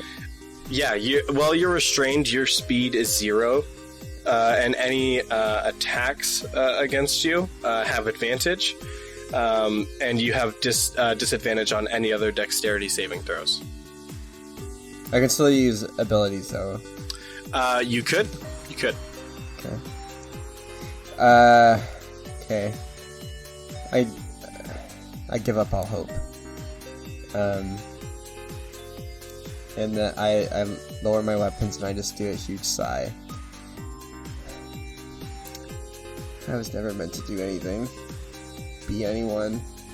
In fact, I would much prefer this over having to do the SATs next month. So that math test coming up. But then I glance down and see that the great axe I'm holding in my hand, it's a beautiful blade. And I look in the reflection and I just noticed that on the reflection of the actual blade of the great axe, catch a glimpse, and I raise it to my face, and in it is the face of my barbarian. That's so sick. He says, "Move faster, grow taller, get stronger." And I turn on my rage. And that was my big moment, everyone. I'd like a clap, please. Thank you.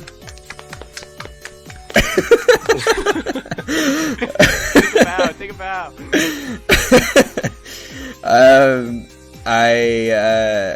Do I have to make a save or anything to get out of here? Is this technically a trap, by the way? No, it's not technically a trap. But you do get to make for your action. You can take a strength or dexterity. It's your choice. You can strength, 100%. attempt to save to get out. Yeah, strength 100%. Okay. Yeah. In what shouldn't be something that I should do. Normally, Billy would not go for strength. He's a loser geek, whatever. But I'm going for it. I roll a 23. Damn, son. You feeling so jacked up from the pep talk and the reflection, Billy seems to have found something within himself as he bursts from these tentacles, shattering them off in a rage as you've switched into a barbarian rage from your inner inspiration, and you burst out of these tentacles. And that was your action. You can now move. All right. With that, if that was my action, I can only do bonus actions, right? And movement. Which Okay. you may want to do. I'll just move as close to him as I can. Yeah, so you go charging out of the circle on the floor that these tentacles are coming out of, and you start charging towards the mage, and that's the end of your turn. We're going to switch over to Charlie now, actually. Charlie, who dodged the pile of tentacles and stuff, has a moment of reflection as well, and takes his badge off because he has his hall monitor badge on because he looks like himself. And he looks at it, and it's metal, and he sees his own reflection, and it's just his own reflection. But next to his own reflection in the badge is also Jacob Barbarian's reflection. And the Barbarian punches the old Charlie in the head, and then he winks at new Charlie. and Charlie just throws the badge into the tentacle pile, and he's like, "No more justice. Time to be a new man." And I slowly walk up to the guy, and I take out a net, and I'm just like, regular move, net throw, and I just throw it.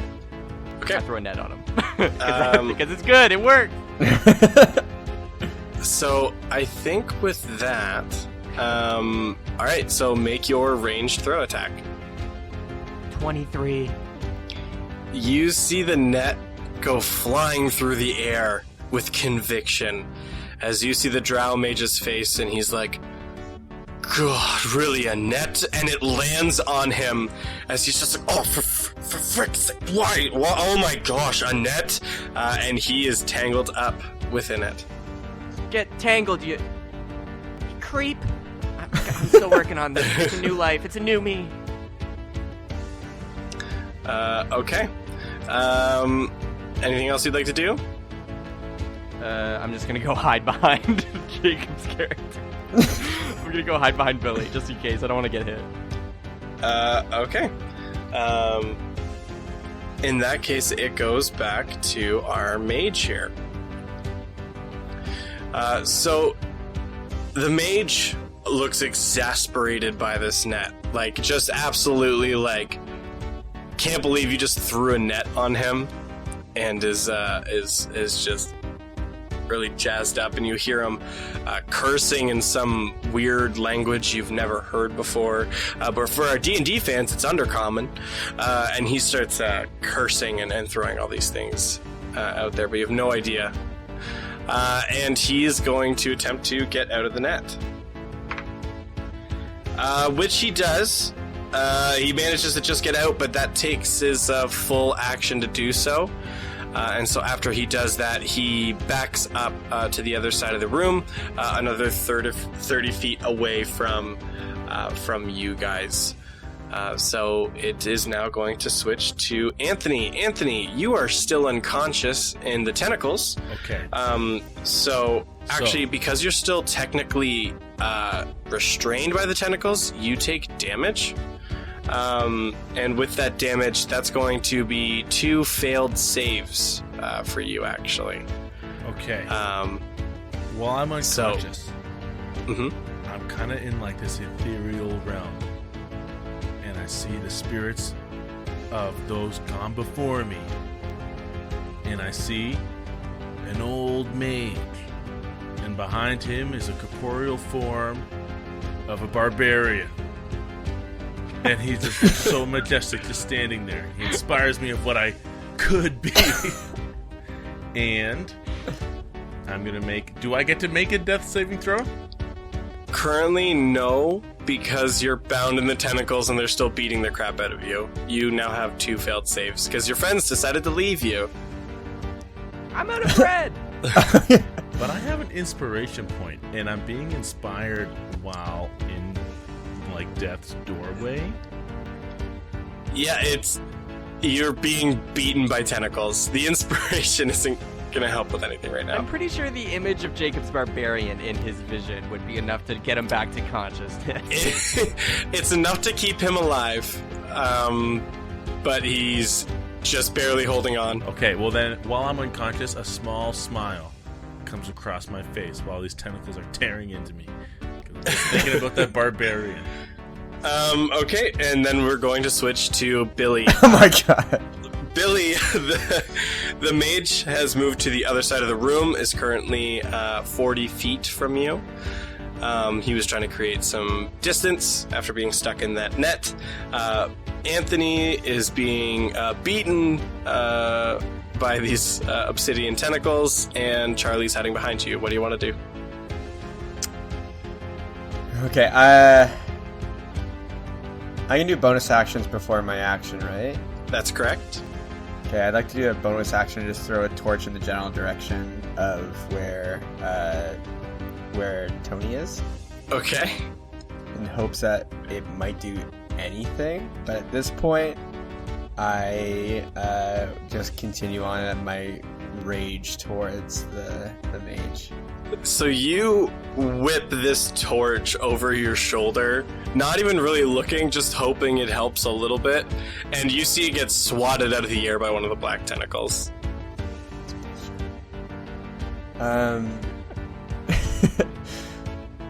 I keep going. Yeah, so, and then you proceed to charge forward past this ritual of the swirling it is activated, and you feel the wind blasting on your face from the spell, and it's a sensation different from before. When you were feeling the game, it felt like numb and a tingle, like you knew where the damage was coming from.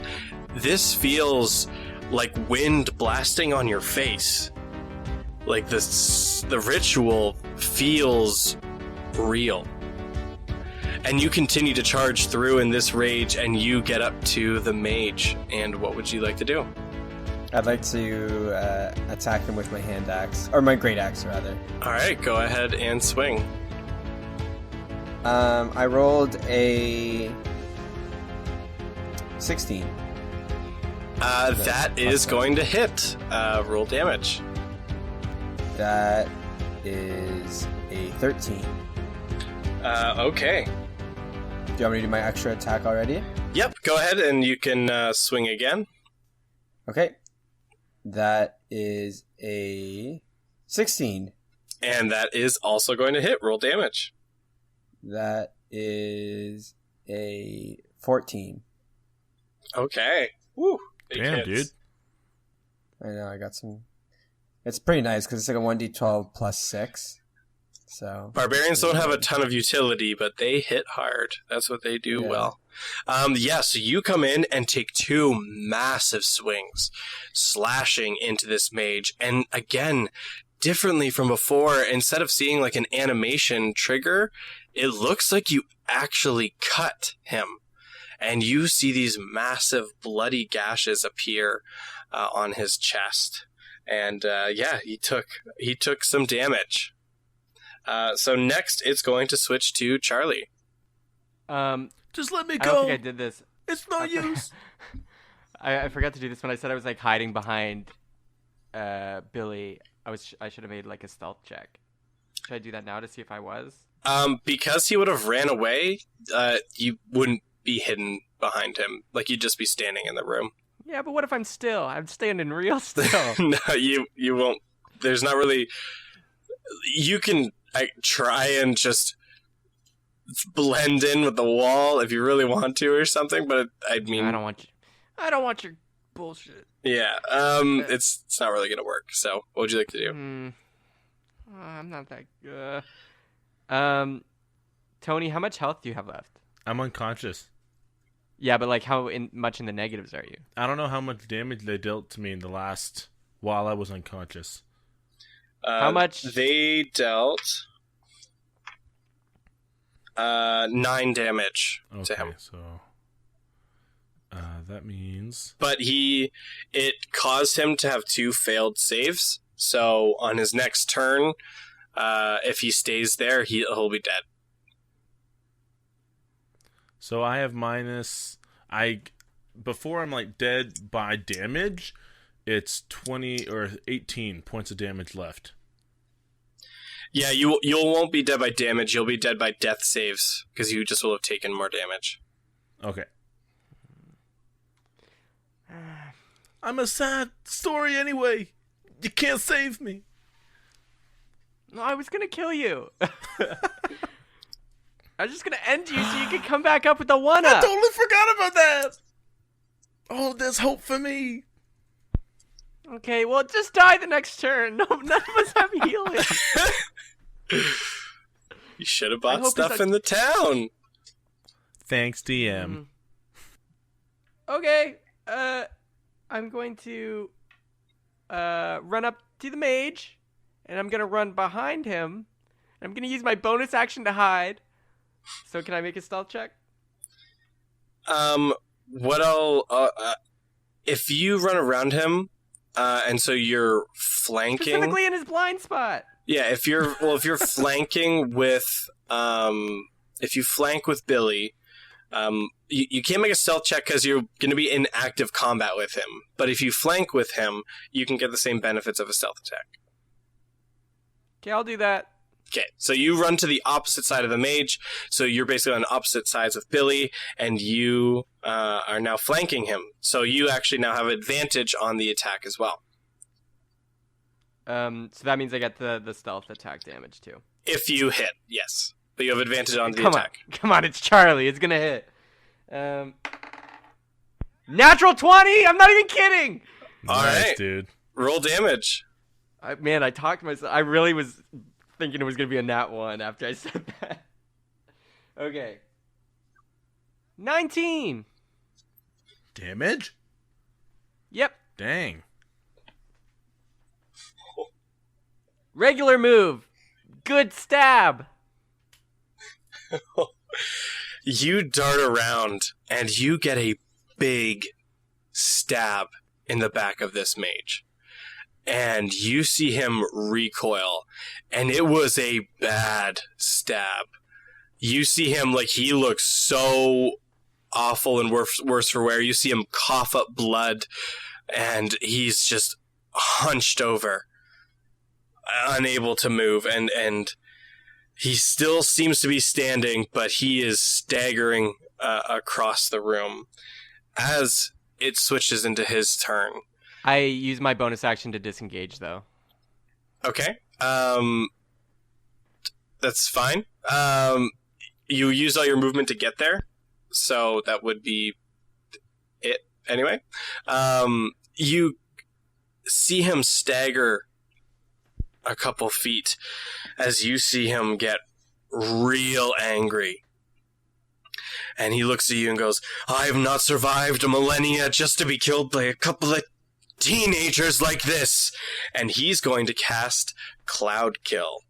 Whoa. And you see this sphere of poisonous yellow and green fog start to swirl around the two of you. Luckily, Anthony is out of range. He's still tied up in the tentacles. I'm holding on. Actually, no, as this happens, the tentacles drop, and Anthony's lying on the floor. And this sphere starts to form around the two of you. And I want both of you to make a Constitution saving throw. 3! Oh. That is a 16. All right, let me just double check something here. Well, see you guys.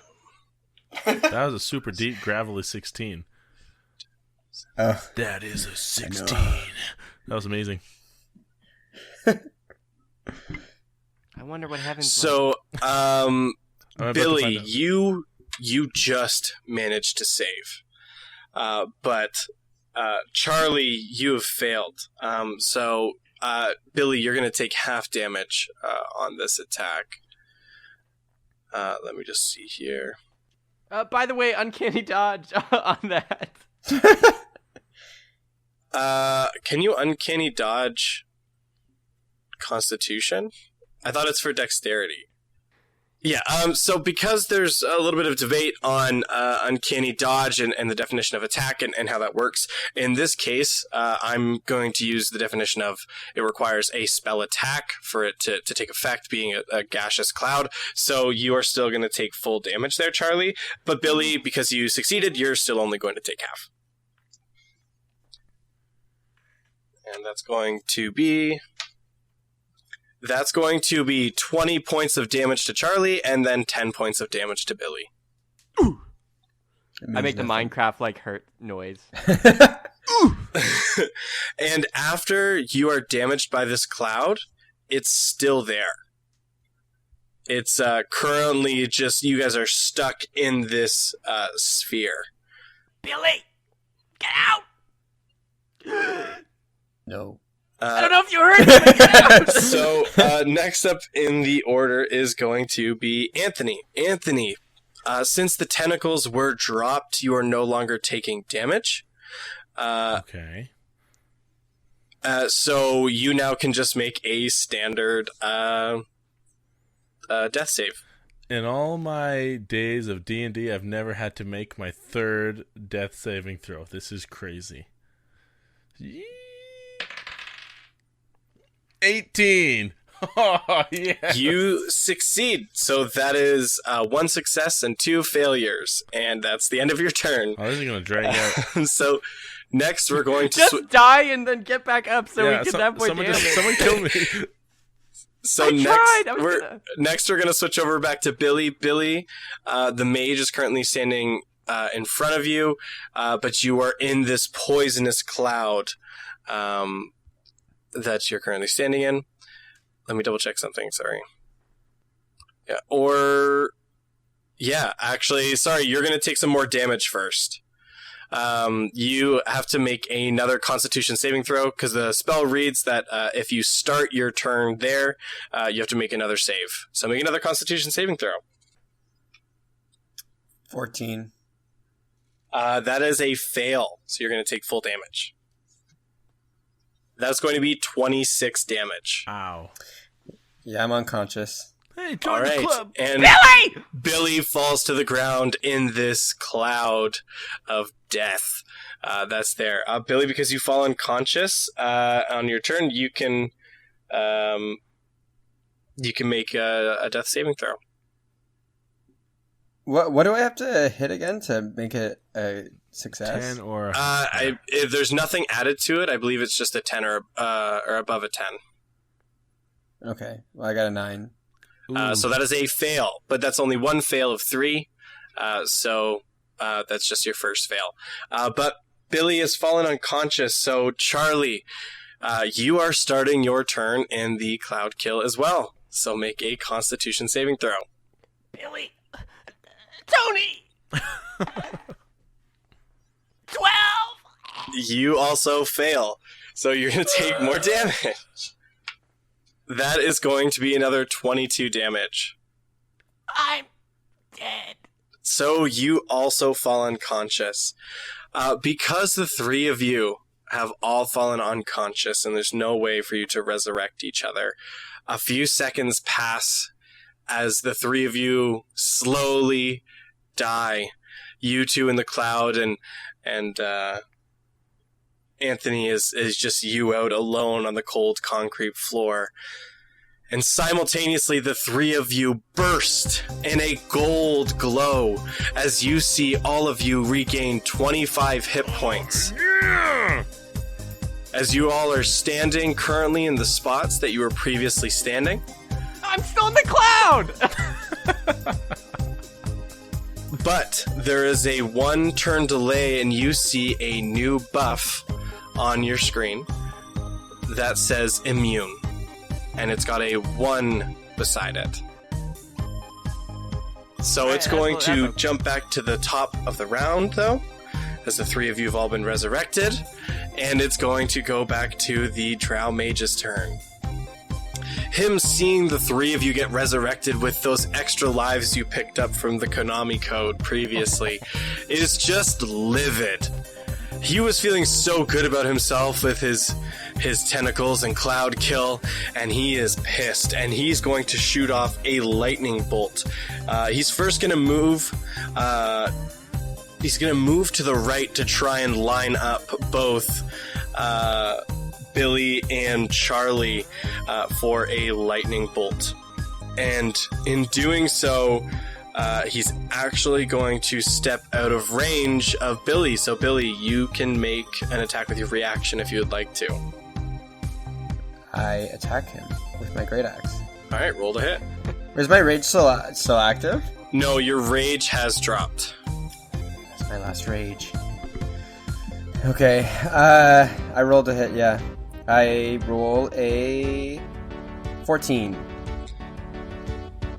That is not going to hit. So unfortunately, you swing, and maybe Hold it's on, the disorientation of... Can I influence just, that? Do you have a method of influencing that? With my divination die. What did you roll, Jake? 14. Oh, but you don't add anything to it? Oh, no, it was a 7. I'm going to replace it with my 13 that I rolled at the beginning of the episode. So, Anthony sees Billy going to swing and sees how wide it is going to go, and can see that the contact isn't going to make. And you see Anthony throw his hand out, and it looks like it almost shifts Billy forward a little bit, changing the trajectory of the axe. And it comes swinging down and makes contact with the mage. Billy, roll damage. Oh my god, that was insane. Yes. Yo, Billy, I got you. It's like you're my brother. What? All right. I 13. think the timey-wimey stuff did something to him. 13. The axe comes swinging down, and the mage, you see a flash of regret on his face as he found himself getting reckless in wanting to take the 2 of you out with a lightning bolt, as the axe comes down through his clavicle and into the center of his torso. Whoa. And you see it just lock into place as the Drow Mage is split in 2, just looking at you, Billy. And he tries to get words out, but the axe has cut him in 2, and as he just... And he falls over and slumps onto the floor. And after he does, you see the cloud disperse and is no longer a threat to the 3 of you. Time to use my extra attack. Alright, roll to hit. Okay, because he's dead and prone, you get advantage.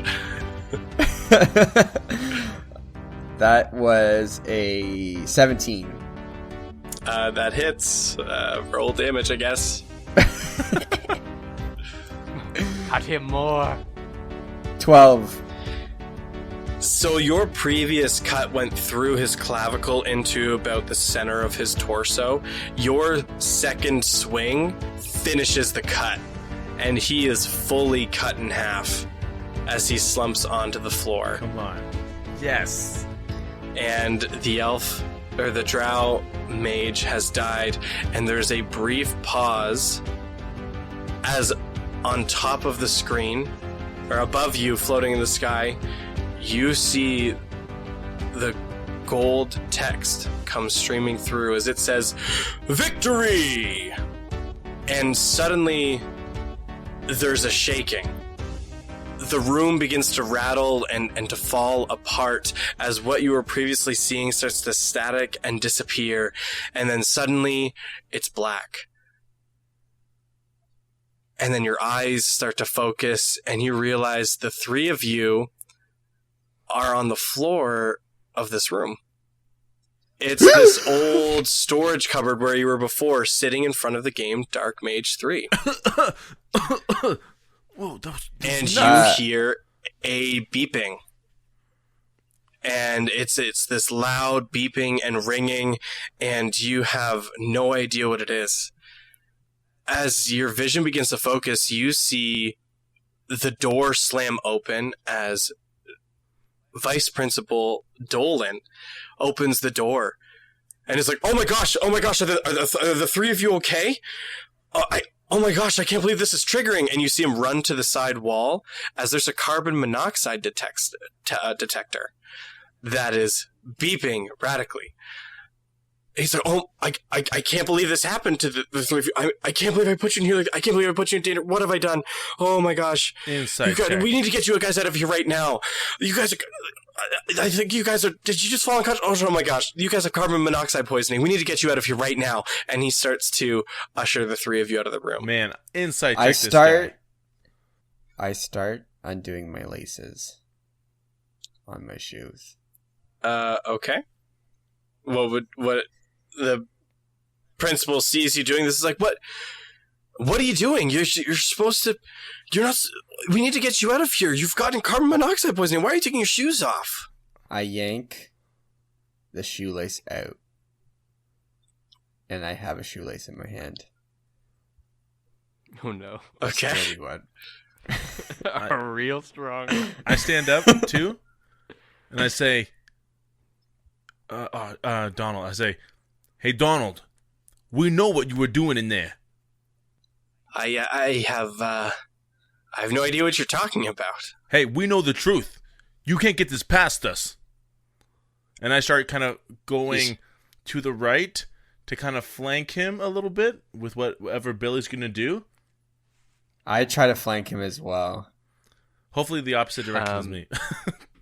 Yeah, he moves left, I guess I move right, trying to get behind him. I pictured myself going right, but okay. I walk up straight up the middle to him then, while the two flank. So the three of you begin to flank around Vice Principal Dolan as he stands there. Like, what are you kids doing? The guys, I don't think you understand. There's the door. Carbon monoxide leaking into the room, and we need to get you out of here. I close the door. I think the only poison in this room is you, Mr. Dolan. Am I behind him, Connor? Or? Yeah, during this whole thing, he turned to see Anthony close the door, and you're standing behind him. I wrap the shoelace around his neck. Oh my God. I start pulling and tugging. So you're still a teenager, quite a bit smaller than, you're smaller than him, so he starts whipping and flailing around. Your feet come off the ground as he starts spinning, and you see him pulling at the shoelace, trying to stop you from doing this. As you hear him like, "Oh, what are you doing? I can't believe we're doing... Stop I doing close this! the blinds to the door. You're gonna get expelled for this, Billy. Why are you trying to... I activate Why did you just stay rage. in the machine? What the hell? I activate- Are you? Why did you make it back? Why did you make it back? I start out of punching here? him. I lay into him. Just like, yo man, little Rocky style. Tony man, starts you can't boxing contain me. him. So the you front. start boxing him, and his fingers trying to stop the lace kind of recoil and come down because you start punching him as he starts trying to block your punches, but now he's being strangled more and more by the shoelace. And as this happens, the machine starts to rattle, and it starts rattling and shaking, and the screen starts flashing once again, and all of a sudden you see green magic smoke come out of the machine, swirl around Mr. Dolan, and start to suck him into the machine. And he's like, "Wait, no, why are you doing this?" No! And he gets pulled in to the machine. I walk I walk around the back of the machine and then pull the plug. Damn. I quit, Mr. Dolan. Up, up, So- down, down, left, right, A, B. Fuck you. Hey, you got it right this Did I time. actually? After a brief moment, you guys are all kind of stoked and high-fiving each other. Sorry, I was just in the moment. You guys all Go on, DM. you guys all black out. And you all collapse to the floor. And all of a sudden, the next little bit starts to happen in flashes. And you see a brief moment of what looked like an emergency crew in the room. And the next thing you see is you're in a gurney. And you start being rolled out of the room. And the next time you really remember anything is you're in the hospital. The three of you are in the same recovery room as professionals there to talk to you, and lets you know that there was a carbon monoxide leak in the high school. And it was actually originating from the room that the three of you were in at the time. And the three of you had carbon monoxide poisoning. It was causing hallucinations, different things. You guys fell unconscious. But luckily, the three of you were found after there was an emergency call done by VP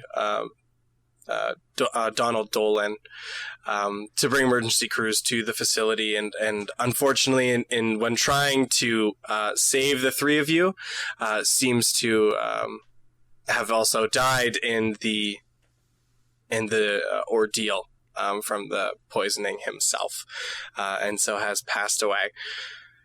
Do they have his body? Oddly enough, well, that's the story that's going around. No one's actually seen the body,